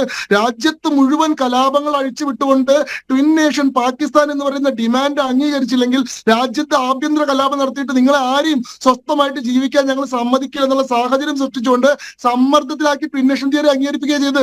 അതാണ് Noakhali killings, great Calcutta massacre, the week of long knives, നീണ്ട കഠാരകളുടെ വാരം, ഇതെല്ലാം നടക്കുന്ന ഡയറക്ട് ആക്ഷൻ ഡേയുടെ ഭാഗമായിട്ടാണ്. ഈ പറയുന്ന ട്വിൻ നേഷൻ തിയറിക്ക് വേണ്ടി RSS നടത്തിയിട്ടുള്ള എന്തെങ്കിലും ഒരു മുന്നേറ്റം നിങ്ങൾ പറയൂ. RSSന്റെ വാദം എന്താ? ഈ രാഷ്ട്രം, ഈ ഭാരതം എന്ന് പറയുന്നത് പുണ്യഭൂമിയും മാതൃഭൂമിയും ദിവ്യഭൂമിയാണ്. ആ ഭൂമിയെ വിഭജിക്കാൻ സാധ്യമല്ല. വിഭജനം കഴിഞ്ഞ് 76 വർഷം കഴിഞ്ഞിട്ട് ഇപ്പോഴും അഖണ്ഡ ഭാരതം എന്ന സ്വപ്നം വെച്ചുകൊണ്ട് വർഷം അതിന്റെ പദ്ധതികളും പരിപാടികളും സെമിനാറുകളും നടത്തുന്ന ആൾക്കാരെ ഞങ്ങളോടാണ് നിങ്ങൾ പറയുന്നത് ഞങ്ങൾ 1947 മുമ്പ് വിഭജനത്തെ അനുകൂലിച്ചവരായിരുന്നു എന്ന്. ഭാരതത്തിന്റെ മണ്ണിൽ നിന്ന് ഒരു കഷ്ണം പോലും ഒരു കാലത്തും അടർന്നു പോകാൻ അനുവദിക്കില്ലെന്നുള്ള നിലപാട് ഹൃദയത്തിന്റെ ആദർശമായിട്ട് നിലനിർത്തിയിട്ടുള്ള ആൾക്കാരാണ് RSSകാര്. ഈ രാജ്യത്തിന്റെ ഐക്യത്തെയും അഖണ്ഡതയും സംരക്ഷിക്കാൻ വേണ്ടിയിട്ട് വിഭജന കാലത്ത് ഏറ്റവും വലിയ വോളണ്ടറി സർവീസ് നടത്തിയിട്ടുള്ള സംഘടനയുടെ പേരെന്താ? നിങ്ങളുടെ നേതാക്കന്മാര് രാജ്യം തന്നെ രണ്ടായി പിളർന്നു പോയാലും എനിക്ക് പ്രധാനമന്ത്രി ആവണമെന്നുള്ള സ്വാർത്ഥതയ്ക്ക് വേണ്ടി രാജ്യത്തെ വെട്ടിമുറിക്കാൻ തയ്യാറായപ്പോ ഈ രണ്ട് കഷ്ണങ്ങളെയും ഒന്നിച്ചു ചേർത്ത് നിർത്തി അഖണ്ഡ ഭാരതം എന്ന സ്വപ്നത്തെ ഒരു നൂറ്റാണ്ടിനിപ്പുറത്തേക്കും കൊണ്ടു നടക്കുന്നവരാ ഞങ്ങള്. ഞങ്ങളുടെ ആദർശം കൊണ്ടാണ് ഈ രാജ്യം നാളെ ഒന്നാവാൻ പോകുന്നത്. നിങ്ങളെ പോലത്തെ ആൾക്കാരത്തിനെ വീണ്ടും കഷ്ണങ്ങളാക്കി വിഭജിക്കാൻ ശ്രമിക്കുമ്പോൾ ഈ രാജ്യത്തെ ചേർത്ത് നിർത്തുന്നത് ഞങ്ങളുടെ ആദർശമാണ്, ഞങ്ങളുടെ ആശയമാണ്. എന്നിട്ട് നിങ്ങൾ ഞങ്ങളോട് വന്ന് പറയാണ് നിങ്ങൾ മുസ്ലിം ലീഗും കൂടിയിട്ടല്ലേ ട്വിൻ നേഷൻ തിയറി ഉണ്ടാക്കിയത്. നിങ്ങൾക്ക് ലജ്ജയുണ്ടോ ഇത് പറയാൻ? ഇത് ഞാൻ ചോദിക്കുമ്പോൾ എനിക്ക് വിഷമം തോന്നിയിട്ട് കാര്യമില്ല. നിങ്ങൾ ചരിത്രമല്ല നിങ്ങൾ പറയുന്നത്, നിങ്ങളുടെ രാഷ്ട്രീയമാണ് പറയുന്നത്. ഇന്ത്യയിലെ മുസ്ലിം പൊളിറ്റിക്സിന്റെ ഡെവലപ്മെന്റ് എങ്ങനെയാണ് നിങ്ങൾ നോക്കൂ. ഇന്ത്യയിലെ ഹിന്ദുക്കളും മുസ്ലിങ്ങളും ഒന്നിച്ചു നടത്തിയിട്ടുള്ള മുന്നേറ്റമാണ് 1857 ഫസ്റ്റ് വാർ ഓഫ് ഇൻഡിപെൻഡൻസ്, ഒന്നാം സ്വാതന്ത്ര്യ സമരം. പക്ഷേ ഒന്നാം സ്വാതന്ത്ര്യ സമരത്തിന്റെ ഭാഗമായിട്ട് ഹിന്ദുക്കളും സിഖുകാരുമാണ് പ്രധാനമായിട്ട് മുന്നേറ്റം നടത്തിയതെങ്കിലും അവിടെ ചക്രവർത്തിയായിട്ട് ആരോപിച്ചത് ബഹദൂർ ഷാ സഫറിനെയാണ്. കാരണം എന്താ? ബ്രിട്ടീഷുകാർ വരുന്നതിന് മുമ്പ് ഇന്ത്യയിൽ ഉണ്ടായിരുന്ന മുഗൾ ഭരണമാണ്. അപ്പൊ ബ്രിട്ടീഷുകാർക്ക് മുമ്പുള്ള ആ സ്റ്റാറ്റസ് അതേപോലെ നിലനിർത്തുക എന്നാണ് അവർ ഉദ്ദേശിച്ചത്. ബ്രിട്ടീഷുകാർ വരുന്നതിന് മുമ്പുള്ള സ്ഥിതിയെ പുനഃസൃഷ്ടിക്കുക. അതുകൊണ്ട് ബഹദൂർ ഷാ സഫറിനെ വന്നു. അതുകൊണ്ട് എന്താ? ഇതിന്റെ സപ്രഷൻ ഉണ്ടായപ്പോൾ വളരെ ബ്രൂട്ടൽ ആയിട്ടുള്ള സപ്രഷൻ മുസ്ലിം വിഭാഗത്തിന് നേരിടേണ്ടി വന്നു. അവിടെ മുസ്ലിം സമൂഹത്തെ ഒരു സംശയത്തോടുകൂടി ബ്രിട്ടീഷുകാർ കാണുന്ന സാഹചര്യം ഉണ്ടായി. ഇവരെ മുഗൾ ഭരണത്തിന്റെ തുടർച്ച സ്ഥാപിക്കാൻ ശ്രമിക്കാനുള്ള സംശയം ഉണ്ടായി. അതുകൊണ്ട് തന്നെ ഇവരെ ഈ പറയുന്ന സർക്കാർ സർവീസുകളിൽ നിന്ന് മാറ്റി നിർത്തുന്ന സാഹചര്യം ഉണ്ടായി. ഇതിന്റെ ഭാഗമായിട്ട് ഈ പറയുന്ന ഒന്നാം സ്വാതന്ത്ര്യ യുദ്ധത്തിൽ പങ്കെടുത്തുകൊണ്ട് ഞങ്ങൾക്ക് ഡിസ്പ്രപ്പോർഷനേറ്റ് ആയിട്ട് ട്രീറ്റ്മെന്റ് നേരിടുന്നു വരുന്നു. ഞങ്ങളെ ബ്രിട്ടീഷുകാർ സംശയത്തോടുകൂടി കാണുന്നു എന്ന് കരുതിയിട്ട് പിന്നീട് അങ്ങോട്ട് ബ്രിട്ടീഷുകാരെ പ്രീണിപ്പിച്ച് അവരിൽ നിന്ന് കൂടുതൽ അവസരങ്ങളും സ്ഥാനങ്ങളും നേടിയെടുക്കുന്നതിന് വേണ്ടിയിട്ടാണ് ഇന്ത്യ ഈ മുസ്ലിം പൊളിറ്റിക്കൽ ബ്ലോക്ക് എന്നൊരു ബ്ലോക്ക് ഉണ്ടാവുന്നത്. 1860 ഈ പറയുന്ന സർ സയ്യിദ് അഹമ്മദ് ഖാൻ എഴുതിയിട്ടുള്ള പുസ്തകത്തിന്റെ പേരെന്താ അറിയോ? ലോയൽ Mohammedans of India.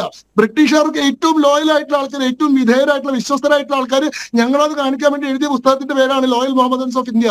1875 sir Syed Ahmad ഖാന്റെ നേതൃത്വത്തിൽ അലിഗർ മുസ്ലിം സർവകലാശാല സ്ഥാപിച്ചത് എന്തിനാണെന്നറിയോ?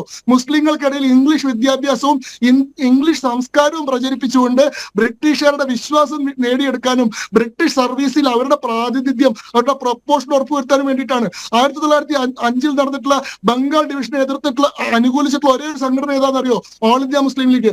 ഓൾ ഇന്ത്യ മുസ്ലിം ലീഗ് ഈ അലിഗർ സർവകലാശാലയിലെ ഫസ്റ്റ് ജനറേഷൻ ലീഡേഴ്സ് 1906 ഉണ്ടാക്കിയിട്ടുള്ള സംഘടനയാണ് ബംഗാൾ വിഭജനത്തെ അനുകൂലിക്കാൻ വേണ്ടിയിട്ട്. പിന്നീട് 1919 വരെ ബ്രിട്ടീഷ് അനുകൂല നിലപാടാണ് ഇവർ സ്വീകരിച്ചത്. ഇവർ ബ്രിട്ടീഷുകാരോട് തെറ്റിയത് എപ്പോഴാ? ഇന്ത്യക്ക് സ്വാതന്ത്ര്യം കൊടുക്കാത്തതുകൊണ്ടല്ല, ഇന്ത്യക്കാരെ ദ്രോഹിക്കുന്നതിന്റെ പേരിലല്ല. അങ്ങ് കിലോമീറ്ററുകൾക്ക് അപ്പുറത്ത് കിടക്കുന്ന തുർക്കിയിലെ ഖലീഫയ്ക്ക് 2ാം ലോക മഹായുദ്ധത്തിൽ സ്ഥാനം പോയി എന്ന് പറഞ്ഞപ്പോഴാണ് ഇവിടെയുള്ള മുസ്ലിങ്ങൾക്ക് പെട്ടെന്ന് ബ്രിട്ടീഷുകാരുടെ വിരോധം ഉണ്ടായത്. അല്ലാണ്ട് ഇന്ത്യക്ക് സ്വാതന്ത്ര്യം നിഷേധിക്കുന്നു എന്ന് പറഞ്ഞിട്ടല്ല. അപ്പോ ഇവിടെ അങ്ങനെയാണ് ഈ രാഷ്ട്രീയം വികസിച്ചത്. ഇത് ചരിത്രം പഠിക്കുന്ന ആളുകൾക്ക് അറിയുന്നതാണ്. ഈ മുസ്ലിം പൊളിറ്റിക്സിന്റെ പ്രതികരണമായിട്ടാണ്, റിയാക്ഷൻ ആയിട്ടാണ് ഇന്ത്യയിലെ ഹിന്ദുത്വ പൊളിറ്റിക്സ് ഉടലെടുക്കുന്നത്. അല്ലാണ്ട് ഇന്ത്യയിലെ ഹിന്ദുത്വ പൊളിറ്റിക്സ് ഒരു കാലത്തും ആക്ഷണറി അല്ല, അത് ഭാവാത്മകമല്ല, അത് പ്രതികരണാത്മകമാണ്. അതിന്റെ ഓരോ ഹൈ പോയിന്റ് നിങ്ങൾ നോക്കൂ.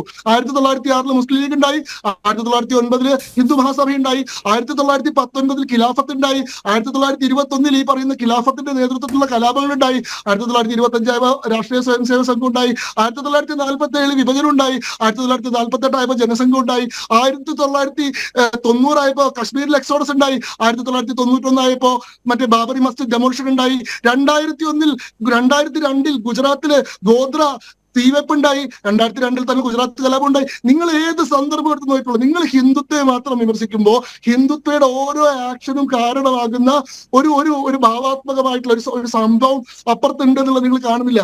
ഇതിനോട് പ്രതികരിച്ചുകൊണ്ട് ഈ രാജ്യത്തിന്റെ സാംസ്കാരിക ഘടനയെ നിലനിർത്താനുള്ള പരിശ്രമത്തിന്റെ പേരാണ് ഹിന്ദുത്വ.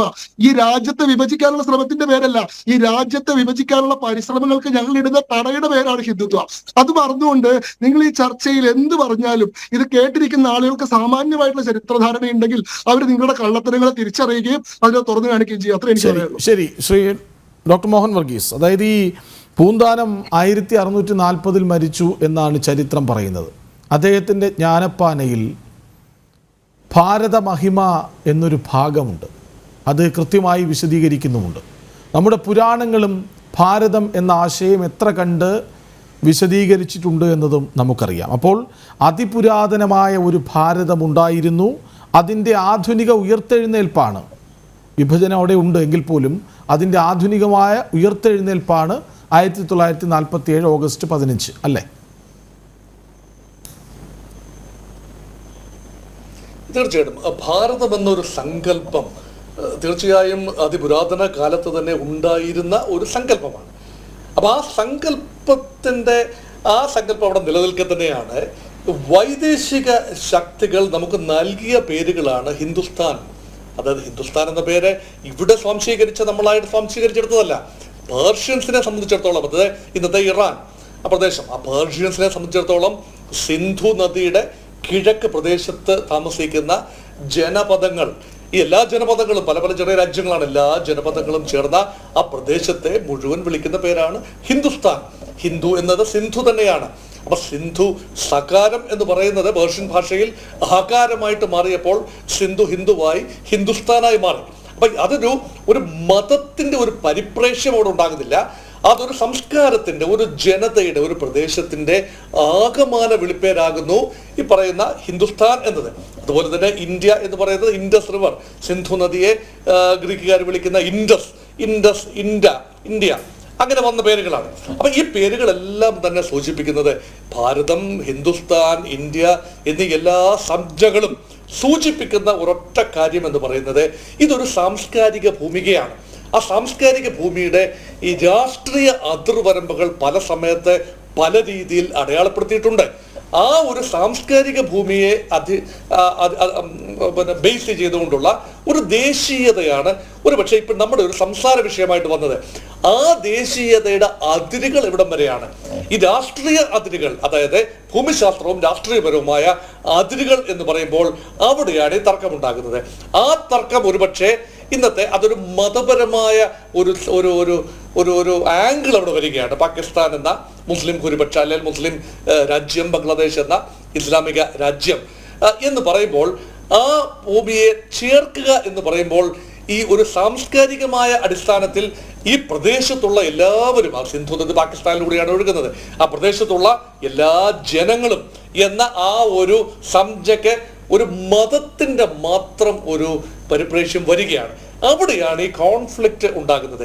ഇവിടെ മോഹൻ ഭാഗവത്തിന്റെ ഭാഗത്ത് നിന്ന് കഴിഞ്ഞ 2022 അതിലൊരു പ്രസ്താവനയുണ്ടായി. അതായത് മുൻ ചരിത്രമെല്ലാം അദ്ദേഹം വിശദീകരിച്ചുകൊണ്ട് RSSന്റെ സർസംഘചാലക് മോഹൻ ഭഗവത് പറയുന്നു, ഈ ഒരു സാംസ്കാരിക ദേശീയതയുടെ ഭാഗമായി അഖണ്ഡ ഭാരത ഒരു സ്ഥാപനത്തിനായി ഏതറ്റം വരെ വേണമെങ്കിലും പോകാൻ തയ്യാറാണ് എന്ന് പറയുമ്പോൾ അതിനൊരു ഭൂമിശാസ്ത്രപരമായ ഒരു നിറമല്ല അദ്ദേഹം അന്ന് കൊടുത്തത്.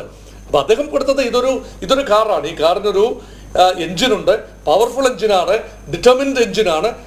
ബ്രേക്ക് എന്നൊരു സാധനമില്ല, ആക്സിലറേറ്റർ മാത്രമേ ഉള്ളൂ. അതുകൊണ്ട് ഇത് തടയാൻ വരിക, അത് പരിഷ് ചെയ്യുക എന്ന് പറയുമ്പോൾ ഇതൊരു ആശയം എന്ന നിലയിൽ, ഞാനിപ്പോഴും ഇതിനെ മനസ്സിലാക്കുന്നത് ഒരു ആശയം എന്ന നിലയിൽ മാത്രമാണ്. ഒരു ആശയത്തെയും ആർക്കും തടഞ്ഞു നിർത്താനാവില്ല. ആ ആശയത്തിനൊരു ഭൗതിക രൂപം വരികയും അവിടെ ജിയോഗ്രാഫിക് അതിർവരമ്പുകൾ, ലൈൻ ഓഫ് ആക്ച്വൽ കൺട്രോൾ എന്ന് പറയുന്ന യഥാർത്ഥ നിയന്ത്രണ രേഖയിൽ മാറ്റം വരികയും ചെയ്യുമ്പോൾ രാഷ്ട്രീയ ഭൂപടം, ലോകത്തിന്റെ തന്നെ രാഷ്ട്രീയ ഭൂപടത്തിന് അവിടെ മാറ്റം വരികയാണ്. അവിടെ മക്മഹോൺ ലൈനും ഇന്ത്യയും ചൈനയും തമ്മിലുള്ള അതിർവരമ്പായ മക്മഹോൺ ലൈൻ ആയിക്കൊള്ളട്ടെ, ഇന്ത്യയും അഖണ്ഡ ഇന്ത്യയും അഫ്ഗാനിസ്ഥാനും തമ്മിലുള്ള അതിർവരമ്പായ ഡ്യൂറന്റ് ലൈൻ ആകെ ആയിക്കൊള്ളട്ടെ, ഇന്ത്യയും പാകിസ്ഥാനും തമ്മിലുള്ള അതിർവരമ്പ് ആയിക്കൊള്ളട്ടെ, ഇതെല്ലാം തന്നെ മാറ്റി വരയ്ക്കപ്പെടേണ്ടി വരും. അവിടെയാണ് അന്താരാഷ്ട്ര സമൂഹത്തിന് തീർച്ചയായും അങ്ങനെ നോക്കി നിൽക്കാനാവില്ല. അതൊരു യുദ്ധമെന്ന് പറയുന്ന ഒരു സങ്കല്പത്തിലേക്കൊന്നും അല്ല നമ്മുടെ ചർച്ച നേരിടേണ്ടത്. അതുകൊണ്ടാണ് ഞാൻ പറയുന്നത്, സാംസ്കാരിക ദേശീയതയ്ക്ക് കുറച്ചുകൂടി വ്യക്തത നൽകാൻ കഴിയുമ്പോഴാണ് അഖണ്ഡ ഭാരതം ഒരു നല്ല സങ്കല്പമായി വരുന്നത്. ഇത് ഒരിക്കലും ഒരു യോജിപ്പെന്ന് പറയുമ്പോൾ, ഒരു യൂണിറ്റി എന്ന് പറയുമ്പോൾ അതിനെ ഒരിക്കലും തിരസ്കരിക്കേണ്ടതില്ല. നമുക്ക് സാർക്ക് ഉണ്ടല്ലോ, South Asian association for regional cooperation. രാഷ്ട്രീയമായ വൈജാത്യങ്ങളാൽ പാകിസ്ഥാൻ സഹകരിക്കുന്നില്ല. തീർച്ചയായും SAARC is the pale shadow of his illustrious past. അപ്പൊ അതുകൊണ്ട് രാഷ്ട്രീയമായി അല്ലെങ്കിൽ സാംസ്കാരികമായി അല്ലെങ്കിൽ ഇക്കണോമിക് ആയിട്ട് കോപ്പറേഷൻ ഒരേ പ്രദേശത്തുള്ള സബ് കോണ്ടിനെന്റൽ രാജ്യങ്ങൾ തമ്മിൽ സഹകരിക്കുന്നതിൽ യാതൊരു അപാകതയുമില്ല. പക്ഷെ ആ സഹകരണത്തിന് അതിർവരമ്പുകൾ, ഭൂമിശാസ്ത്രപരമായ രാഷ്ട്രീയമായ കൺട്രോൾ ഉൾപ്പെടുന്ന അതിർവരമ്പുകൾ മാറ്റി വരയ്ക്കേണ്ടി ശരിയാണ്. അഖണ്ഡ ഭാരതം എന്ന മുൻപുണ്ടായിരുന്ന വിശാലമായ രാഷ്ട്ര സങ്കല്പം അത് യാഥാർത്ഥ്യമാക്കി തീർക്കാനുള്ള ഇച്ഛാശക്തി ഇന്നത്തെ ഭരണകൂടത്തിനുണ്ട്. അതവർ ആവർത്തിച്ച് പറയുന്നുമുണ്ട്. ശ്രീ ആർ വി ബാബു, ഇനി 1947 ഓഗസ്റ്റ് 15 നമ്മൾ സ്വതന്ത്രമായതെങ്കിൽ ആ സ്വാതന്ത്ര്യം വിഭജനത്തിലൂടെയാണ് നേടിയെടുത്തതെന്ന് മറച്ചു പിടിക്കുന്നത് ആരാണ്?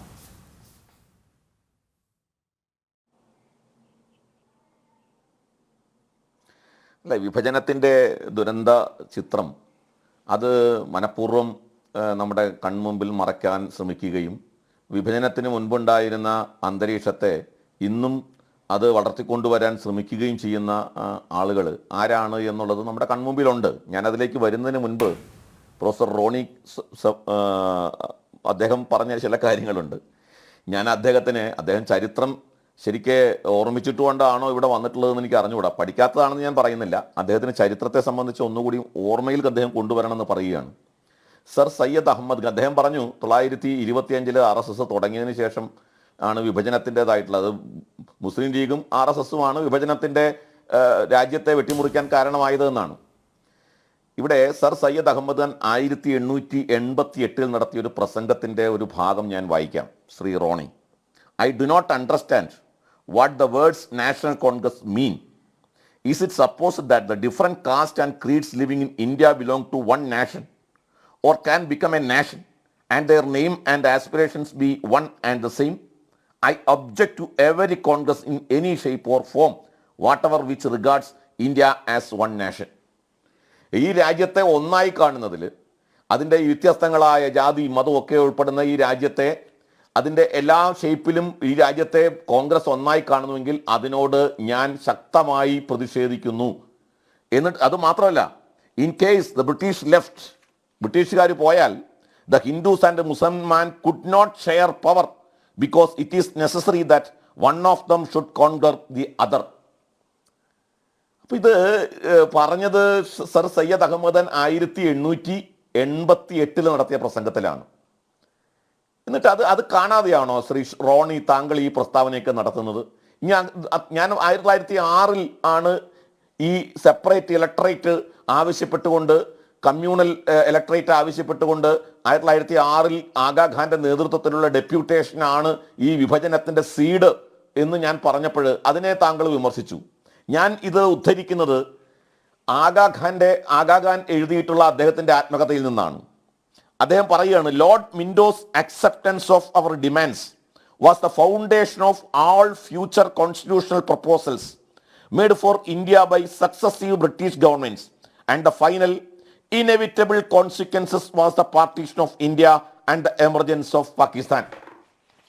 നോക്കൂ, ഈ രാജ്യത്തിന്റെ വിഭജനത്തിനും അതേപോലെ ഈ മറ്റേ പാകിസ്ഥാൻ ഉണ്ടാകുന്നതിനും കാരണമായതിൽ ഞങ്ങളുടെ ആ ഡിമാൻഡ്സ് ബ്രിട്ടീഷുകാർ അക്സെപ്റ്റ് ചെയ്തത് കാരണമായി എന്ന് സ്വയം പറയുന്നത് ആരാണ്? അത് ശ്രീ ആഗാഖാൻ തന്നെയാണ്. അപ്പോൾ ആഗാഖാൻ പറഞ്ഞാൽ പോലും കോൺഗ്രസ് സമ്മതിക്കില്ല എന്ന് പറഞ്ഞാൽ പിന്നെ എന്താ ചെയ്യുക? അപ്പോൾ ഇതുകൊണ്ട് ഞാൻ പറഞ്ഞത്, കോൺഗ്രസിനെ സംബന്ധിച്ചിടത്തോളം, പിന്നെ പറഞ്ഞു RSS ആണ് ഹിന്ദുരാഷ്ട്രവാദം ഉയർത്തി എന്ന്. RSSന്റെ ഹിന്ദുരാഷ്ട്രവാദത്തെക്കുറിച്ചൊക്കെ ശ്രീ ശങ്കുട്ടിദാസ് പറഞ്ഞതുകൊണ്ട് ഞാൻ അതിലേക്ക് കടക്കുന്നില്ല. പക്ഷേ RSS സ്ഥാപിച്ചതും RSSന്റെ പ്രവർത്തനം തുടങ്ങിയതും അത് ഒരിക്കലും റിയാക്ഷണറി ആയിട്ടല്ല. അതൊരു കറക്ഷൻ ഉണ്ട്. ശങ്കുട്ടിദാസ് അത് പറഞ്ഞപ്പോൾ അങ്ങനെ പറഞ്ഞോ എന്ന് എനിക്ക് സംശയം. ഞാൻ കേട്ടതിന്റെ മിസ്റ്റേക്കാണെന്ന് അറിഞ്ഞുകൂടാ. ഒരിക്കലും റിയാക്ഷണറി ആയിട്ടല്ല. RSSന്റെ സ്ഥാപകൻ വളരെ വ്യക്തമായിട്ട് പറഞ്ഞത്, എന്തുകൊണ്ട് നമുക്ക് സ്വാതന്ത്ര്യം നഷ്ടപ്പെട്ടു, ഈ രാജ്യത്തിന്റെ സ്വാതന്ത്ര്യം എങ്ങനെയാണ് നഷ്ടപ്പെട്ടത്, നഷ്ടപ്പെട്ടതിന്റെ കാരണം എന്താണ് എന്ന അന്വേഷണമാണ് RSSന്റെ സ്ഥാപനം. നമ്മുടെ രാജ്യം അടിമത്തത്തിലേക്ക് പോകാതിരിക്കണമെങ്കിൽ എന്താണ് വേണ്ടത്? അപ്പോൾ ഈ രാജ്യം അടിമത്തത്തിലേക്ക് പോകാനുള്ള കാരണം ഈ രാജ്യത്തെ ജനങ്ങളുടെ അസംഘടിതാവസ്ഥയാണ് എന്നും, വീണ്ടും സ്വാതന്ത്ര്യം കിട്ടിയാൽ വീണ്ടും അടിമത്തത്തിലേക്ക് പോകാതിരിക്കണമെങ്കിൽ ഈ രാജ്യം സംഘടിതമായിരിക്കണം എന്നും ഉള്ള ആശയത്തിന്റെ അടിസ്ഥാനത്തിലാണ് 1925 RSS സ്ഥാപിക്കുന്നത്.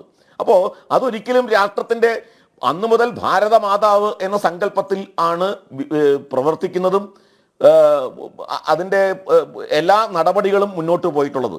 ശരി, 10 മിനിറ്റിൽ താഴെ മാത്രമാണുള്ളത്. ഇനി പ്രൊഫസർ റോണി കെ ബേബി, അതായത് ഈ ജവഹർലാൽ നെഹ്റു സ്വാതന്ത്ര്യ തലേന്ന് പറഞ്ഞ കുറച്ച് വാചകങ്ങളുണ്ട്. നീണ്ട വർഷങ്ങൾക്ക് മുൻപേ, ശ്രദ്ധിക്കണം, നീണ്ട വർഷങ്ങൾക്ക് മുൻപേ നാം നിയതിയുമായി ഒരു സന്ധിയിലെത്തി. പാതിരാമണി മുഴങ്ങുമ്പോൾ ലോകമുറക്കത്തിലായിരിക്കെ ഭാരതമുണരും ജീവിതത്തിലേക്കും സ്വാതന്ത്ര്യത്തിലേക്കും എന്നാണ് അദ്ദേഹം പറഞ്ഞത്. ഈ നീണ്ട വർഷങ്ങൾക്ക് മുൻപേ ഒന്ന് പ്രയോഗം നടത്തിയല്ലോ. അന്ന് നെഹ്റു പറഞ്ഞത് ഏത് ഭാരതത്തെക്കുറിച്ചാണ്? കാരണം നെഹ്റുവിന്റെ പുസ്തകം തന്നെ വായിച്ചു കഴിഞ്ഞാൽ, കാരണം ഇന്ത്യ കണ്ടെത്തൽ, ദ ഡിസ്കവറി ഓഫ് ഇന്ത്യ. കാരണം ഇന്ത്യ നമ്മളിപ്പോൾ ഇവിടെ സംബന്ധിച്ചുകൊണ്ടിരിക്കുന്നത്, ഞാനാണേലും ശങ്കുട്ടിദാസ് ആണേലും ബഹുമാനപ്പെട്ട ബാബു സാർ ആണേലും എല്ലാവരും നമ്മൾ സംബന്ധിച്ചുകൊണ്ടിരിക്കുന്ന ചരിത്രത്തെക്കുറിച്ചുള്ള വിവിധതരം നരേറ്റീവുകളാണ്. ഓരോരുത്തർക്കും അവരുടെ നരേറ്റീവിൽ വിശ്വസിക്കുവാനുള്ള പൂർണ്ണമായിട്ടുള്ള സ്വാതന്ത്ര്യമുണ്ട്, അവകാശമുണ്ട്. ഇത് നെഹ്റു മുന്നോട്ട് വെച്ചിരിക്കുന്നത് വളരെ കൃത്യമായി തന്നെ ദ ഡിസ്കവറി ഓഫ് ഇന്ത്യ, ഇന്ത്യയെക്കുറിച്ച് ഏറ്റവും മനോഹരമായി, അല്ലെ ഭാരതത്തെക്കുറിച്ച് ഏറ്റവും മനോഹരമായി കണ്ടെത്തൽ നടത്തിയിരിക്കുന്നത് നെഹ്റുവാണ്. നെഹ്റു വളരെ കൃത്യമായി തന്നെ ഇന്ത്യയുടെ സാംസ്കാരിക പാരമ്പര്യം എല്ലാം അദ്ദേഹം വളരെ കൃത്യമായി തന്നെ നിർവചിച്ചു വരുമ്പോൾ അദ്ദേഹം പറയുന്നുണ്ട് യൂണിറ്റി ഇൻ ഡൈവേഴ്സിറ്റി. ഞാനതാണ് പറഞ്ഞ പോയിന്റ്. എനിക്കിവിടെ ബഹുമാനപ്പെട്ട ശ്രീ ബാബു സാറിനോട് ഒരു കാര്യം ആഡ് ചെയ്യാനുണ്ട്. അദ്ദേഹം പറഞ്ഞ കമ്മ്യൂണൽ അവാർഡ് എനിക്ക് മുൻപേ പൂർത്തീകരിക്കാൻ കഴിഞ്ഞില്ല. റംസെ മാക്ഡൊണാൾഡ് എന്ന് പറയുന്ന ബ്രിട്ടീഷ് ഭരണാധികാരി 1933 കമ്മ്യൂണൽ അവാർഡ് കൊണ്ടുവന്നപ്പോൾ അതിനെതിരെ മരണം വരെ നിരാകരണം പ്രഖ്യാപിച്ച രാജീവ് ഗാന്ധി.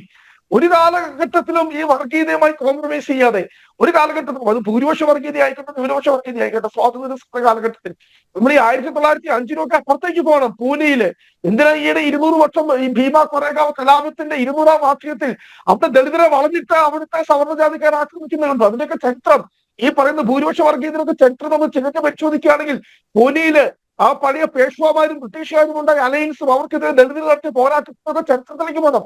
അവിടെ നിന്ന് തുടങ്ങിയാണ് ഈ പറയുന്ന ഭൂരിപക്ഷ വർഗീയതയുടെ. അപ്പോൾ ഇവിടെ കൃത്യമായി തന്നെ നെഹ്റു പറഞ്ഞത് ഈ രണ്ട് വർഗീയതയും ഇവിടെ നമ്മൾ സർവ് ചെയ്യുന്ന അഹമ്മദ് ഖാനോ അല്ലെങ്കിൽ ഈ പറയുന്ന VD സവർക്കറോ, നമ്മൾ അവിടുത്തെ ഈ പറയുന്ന ഏത് സമുദായത്തിന്റെയും അരേണ്യവർഗത്തിൽ നിൽക്കുന്ന കുറെ ആളുകൾ അവരവരുടെ അധികാരത്തിന് വേണ്ടി അവർക്ക് കൊണ്ടുവന്ന ഒരു വർഗീയ അജണ്ട, ബഹുഭൂരിപക്ഷം ആളുകളെ ഇവിടുത്തെ സാധാരണക്കാരായ ആളുകളാണ് ഇരകളായി മാറുന്നത്. ആരൊക്കെയാ? മുഹമ്മദ് അലി ജിന്ന അവർ പാകിസ്ഥാൻ പ്രസിഡന്റായി, VD സവർക്കറൊക്കെ വലിയ നേതാക്കന്മാരായി മാറി. പക്ഷെ ഇരകളായി മാറിയവർ. അതുകൊണ്ടാണ് വിഭജനം കഴിഞ്ഞ് ഹെലികോപ്റ്റർ ഏറ്റിയപ്പോൾ ചിന്ന തലയ്ക്ക് കൈവച്ചു കൊടുത്തു പറഞ്ഞെന്നാ പറയുന്നത്. ഈ വിഭജനം ഇവിടെ ഉണ്ടാകാതിരുന്നാൽ മതിയായിരുന്നു, അല്ലെങ്കിൽ ഇന്ത്യയും പാകിസ്ഥാൻ വിഭജിക്കപ്പെടേണ്ടതില്ല എന്ന്. കാരണം 10 ലക്ഷം ആളുകൾ ക്രൂരമായി കൊല ചെയ്യപ്പെട്ട ചരിത്രത്തിൽ ഇത്രയും ഒഴികെ മറ്റൊരു വിഭജനം ഉണ്ടായിട്ടില്ല. ട്രെയിൻ ടു പാകിസ്ഥാൻ ഖുഷ്വന്ത് സിംഗിന്റെ പുസ്തകമുണ്ട്, ഫ്രീഡം അറ്റ് മിഡ് നൈറ്റ്, എത്രയോ പുസ്തകങ്ങൾ നമുക്ക് വായിക്കാം വിഭജനത്തിന്റെ. ഇവിടെ പറഞ്ഞു ഈ വിഭജനത്തിന്റെ സമയത്ത് അവിടെ രക്ഷാപ്രവർത്തനത്തിൽ ഏർപ്പെട്ടിരുന്നവരാണ് RSSകാര്. ഇത് ആഭ്യന്തര വകുപ്പ്, ഇന്ന് അമിത്ഷാ കേന്ദ്ര ആഭ്യന്തര മന്ത്രാലയത്തിലുണ്ട്. കർത്താർ സിംഗ് എന്ന് പറയുന്ന അന്നത്തെ ഇൻവെസ്റ്റിഗേഷൻ ഓഫീസർ, ഇന്റലിജൻസ് ഓഫീസർ, അദ്ദേഹം നൽകിയ ആയിരക്കണക്കിന് പേജുകൾ അവിടെ സൂക്ഷിച്ചു വെച്ചിട്ടുണ്ട്. അവിടെ ഈ പറയുന്ന RSS അഴിച്ചുവിട്ട അക്രമത്തിന്റെ കഥകൾ. അപ്പൊ ഞാൻ പറഞ്ഞു വന്നത്, നമ്മളങ്ങനെ ഒരു പ്രസ്ഥാനം മാത്രമാണ് ഈ രാജ്യത്തിന്റെ ഐക്യത്തിനും അഖണ്ഡതയ്ക്കും വേണ്ടി അവർ മാത്രമാണ് നിലകൊണ്ടതെന്നും ബാക്കിയുള്ളവരെല്ലാം ഈ രാജ്യത്തെ ഛിന്ന ഭിന്നമാക്കാൻ നിന്നു എന്നൊക്കെ പറയുമ്പോൾ ചരിത്രം എന്താണ് എന്നുള്ളത് യഥാർത്ഥത്തിൽ നമ്മുടെ മുമ്പിലുണ്ട്. കാരണം ഒരു വശത്തോട് ഭൂരിപക്ഷ വർഗീയതയും ഒരു വശത്തോട് ന്യൂനപക്ഷ വർഗീയതയും, അതിന്റെ രണ്ടിന്റെയും ഫലമായിട്ടാണ് ഇന്ത്യ പാകിസ്ഥാൻ വിഭജനം നടന്നത് എന്ന് പറയുന്നത് യാഥാർത്ഥ്യത്തിൽ നമുക്ക് നിഷേധിക്കാൻ കഴിയില്ല. അപ്പോൾ നെഹ്റു മുന്നോട്ട് വെച്ച, നെഹ്റു വർഷങ്ങൾ നൂറ്റാണ്ടുകൾക്ക് മുമ്പ് എന്ന് പറഞ്ഞത്, നെഹ്റു പറഞ്ഞത് ഞാൻ ആദ്യം പറഞ്ഞത്, കാരണം ഇന്ത്യയുടെ കൾച്ചർ ആയിരക്കണക്കിന് വർഷത്തെ ഇന്ത്യയുടെ ചരിത്രം നമ്മൾ പരിശോധിച്ചിരുന്നില്ല. ഒരിക്കലും ഒരു പറയുന്ന ഭൂരിപക്ഷ ആധിപത്യത്തിൽ അമർന്നു നിന്ന രാജ്യമായിരുന്നില്ല ഇത്. എല്ലാത്തരം വൈവിധ്യങ്ങൾ. അതുകൊണ്ട് ഞാൻ പറഞ്ഞത്, മുഗളന്മാർ വന്നപ്പോഴും അതിനു മുമ്പ് ഏതൊക്കെ സാമ്രാജ്യങ്ങൾ രാജ്യം ഭരിച്ചോ, ബ്രിട്ടീഷുകാർ ഏതൊക്കെ ഈ കാലഘട്ടത്തിൽ ഭരിച്ചോ, അതൊക്കെ ഇവിടുത്തെ ബഹുസ്വരതയെ മുന്നോട്ട് പോയത്. പക്ഷേ ആ ബഹുസ്വരതയെ തകർത്തെറിഞ്ഞുകൊണ്ട് ഒരു ഏകശിലാത്മകമായിട്ടുള്ള, ഒരു പദാധിഷ്ഠിതമായിട്ടുള്ള ഒരു ഈ പറയുന്ന അഖണ്ഡ ഭാരതം, എനിക്കിപ്പോൾ ഈ 21ാം നൂറ്റാണ്ടിൽ നിന്നുകൊണ്ട് അഖണ്ഡ ഭാരതത്തെ കുറിച്ച് കാഴ്ചപ്പാടിലാണ് സംസാരിക്കുന്നത്. എനിക്ക് ഇപ്പോഴും മനസ്സിലാവുന്നില്ല. എന്താ ഒരു മതാധിഷ്ഠിത രാഷ്ട്രമാണോ, അല്ലെങ്കിൽ ഒരു മതത്തിന് മാത്രം അതാണോ ഈ പറയുന്നത്? ഞാൻ പറഞ്ഞതുപോലെ ഗോൾവാൾക്കറും സവർക്കറും ഒക്കെ പറഞ്ഞ, അല്ലെങ്കിൽ India the nation could defined തുടങ്ങിയ വിചാരധാര തുടങ്ങിയ പുസ്തകങ്ങളിൽ പറഞ്ഞിരിക്കുന്ന ആ മതാധിഷ്ഠിത സങ്കല്പമാണോ ഈ പറയുന്ന അഖണ്ഡ ഭാരതം എന്ന രീതിയിലേക്കാണോ കാര്യങ്ങൾ ഉള്ള രീതിയിലുള്ള ചർച്ചകളാണ് ഇവിടെ നടക്കുന്നത്. പക്ഷേ ഞങ്ങളുടെ നിലപാട് എന്ന് പറയുന്നത് അതിന് എതിരാണ്. ഞങ്ങൾ ബഹുസ്വരത ഈ രാജ്യത്ത്. ഇനി 3-4 മിനിറ്റ് മാത്രമാണ് ബാക്കിയുള്ളത്. 3 പേരും 1 മിനിറ്റിനുള്ളിൽ ഉത്തരം പറഞ്ഞ് അവസാനിപ്പിക്കാൻ അപേക്ഷ. ശ്രീ ശങ്കുട്ടി ദാസ്, ഈ പല തലമുറകളെ ചരിത്രബോധം വഴിതെറ്റിച്ചത് ആരാണ്? വിദേശികളെ മുട്ടുകുത്തിച്ചതിൻ്റെ ആഘോഷമാണല്ലോ സ്വാതന്ത്ര്യദിനം. പക്ഷേ അതിൻ്റെ തലേന്ന് അർദ്ധരാത്രി വിഭജിക്കപ്പെട്ട ഒരു രാജ്യമാണ്. വിദേശികളെ പറഞ്ഞയച്ചു എന്ന് അവകാശപ്പെടുമ്പോഴും വിഭജിക്കപ്പെട്ടതിലൂടെ വിദേശികളും സ്വദേശികളും പരസ്പരം ഉണ്ടായ രാഷ്ട്രവുമാണ്.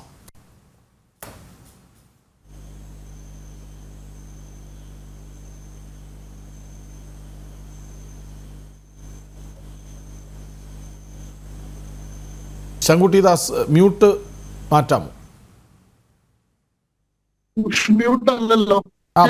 ഓക്കെയാണ്, പറയൂ. ഞാൻ ആദ്യത്തെ ഊഴത്തിൽ തന്നെ പറയാൻ ശ്രമിച്ച കാര്യം അതാണ്. ഇത് നമ്മുടെ ചരിത്ര നിർമ്മിതി മുതൽ ചരിത്രത്തിന്റെ പഠിപ്പിക്കൽ വരെയുള്ള പ്രശ്നങ്ങൾ ആദ്യം മുതൽക്ക് തന്നെ ആരംഭിക്കുന്നതാണ്. അതിന്റെ ഭാഗമായിട്ടാണ് R.C. മജുംദാറിനെ പോലെ ഒരു പ്രഗത്ഭനായിട്ട് ചരിത്രകാരനെ മാറ്റി നിർത്തിക്കൊണ്ട് സർക്കാരിന്റെ ആജ്ഞാനുവർത്തിയായിരുന്ന താരാചന്ദ്രനെ പോലത്തെ ഒരു സെക്രട്ടറിയെ കൊണ്ട് നമ്മൾ ഇന്ത്യയുടെ ഔദ്യോഗിക ചരിത്രം എഴുതിപ്പിക്കുകയും ആ ചരിത്രം എന്ന് പറയുന്നത് ഇന്ത്യയുടെ സ്വാതന്ത്ര്യ സമരം 19ാം നൂറ്റാണ്ടിൽ മാത്രം അരങ്ങേറിയ ഒരു പ്രതിഭാസമാണെന്ന് വരുത്തി തീർക്കുകയും ആ സമരത്തിന് നേതൃത്വം കൊടുത്തത് കോൺഗ്രസ് എന്ന് പറയുന്ന ഒരു പ്രസ്ഥാനം മാത്രമാണെന്നുള്ള ധാരണ സൃഷ്ടിക്കുകയും ആ കോൺഗ്രസ് എന്ന് പറയുന്നത് 2 നേതാക്കൾ മാത്രമാണെന്നുള്ള വ്യാജ നരേറ്റീവ് സൃഷ്ടിക്കുകയും ചെയ്തിട്ടുള്ള ചരിത്ര നിർമ്മിതിയുടെ പ്രശ്നമാണ് യഥാർത്ഥത്തിൽ നമുക്ക് എന്താണ് നഷ്ടപ്പെട്ടു പോയത്. യഥാർത്ഥത്തിൽ നമ്മൾ ഓഗസ്റ്റ് 15 ആഘോഷിക്കുന്നത് പോലെ തന്നെ ഓഗസ്റ്റ് 14 വിഭജന ദിനമായിട്ട്, കാരണം greatest catastrophe in the history of humankind എന്ന് വിശേഷിപ്പിക്കപ്പെട്ട സംഭവമാണ് ഈ വിഭജനം എന്ന് പറയുന്നത്. മനുഷ്യരാശിയുടെ ചരിത്രത്തിൽ തന്നെ ഏറ്റവും വലിയ കാറ്റാസ്ട്രോഫിയാണ്. ഏതാണ്ട് 2 കോടിയിലേറെ ആളുകളാണ് മിസ്പ്ലേസ്ഡ് ആയി പോയത്. ഇതിനിടയിൽ മിസ്സിംഗ് ആയി പോയത് മാത്രം ലക്ഷക്കണക്കിന് ആളുകളാണ്. ഈ വിഭജനവുമായി ബന്ധപ്പെട്ട കലാപങ്ങളിൽ കൊല്ലപ്പെടുന്നത് 10 ലക്ഷത്തിന് 20 ലക്ഷത്തിനും ഇടയ്ക്ക് ആളുകളാണ്. ഇവിടെ നിന്ന് പാകിസ്ഥാനിലേക്ക് പോയിരുന്ന ട്രെയിനുകൾ അവിടെ നിന്ന് മടങ്ങി വരുമ്പോൾ അതിൽ നിറയെ ശവശരീരങ്ങളാണ് ഉണ്ടായിരുന്നത്. റെയിൽവേ സ്റ്റേഷനുകൾ നിറയെ കബന്ധ കൂനകളാണ് ഉണ്ടായിരുന്നത്. ഇങ്ങനെ ശങ്കുട്ടി ദാസ്, സമയപരിമിതി ഉള്ളതുകൊണ്ട് മാത്രമാണ് 8:30 ജെ സായി ദീപക്കുമായുള്ള ഞങ്ങളുടെ ചീഫ് എഡിറ്ററുടെ പ്രത്യേക അഭിമുഖം ഉള്ളതുകൊണ്ട് കൂടിയാണ്. ഒറ്റ ചോദ്യം ശ്രീ R.V. ബാബു, ഈ സ്വാതന്ത്ര്യ സമരകാലത്ത് നമ്മൾ ഏത് ഭാരതത്തിന് വേണ്ടിയാണ് പോരാടിയത് എന്ന് ഇപ്പോഴും ഒരു ചോദ്യം പ്രസക്തമാണ്. ആ കയ്യിൽ കിട്ടിയ ഭാരതത്തിൻ്റെ അതിർത്തികളെ സംരക്ഷിക്കാൻ പോലും നെഹ്റുവിന് അന്ന് കഴിഞ്ഞില്ലല്ലോ.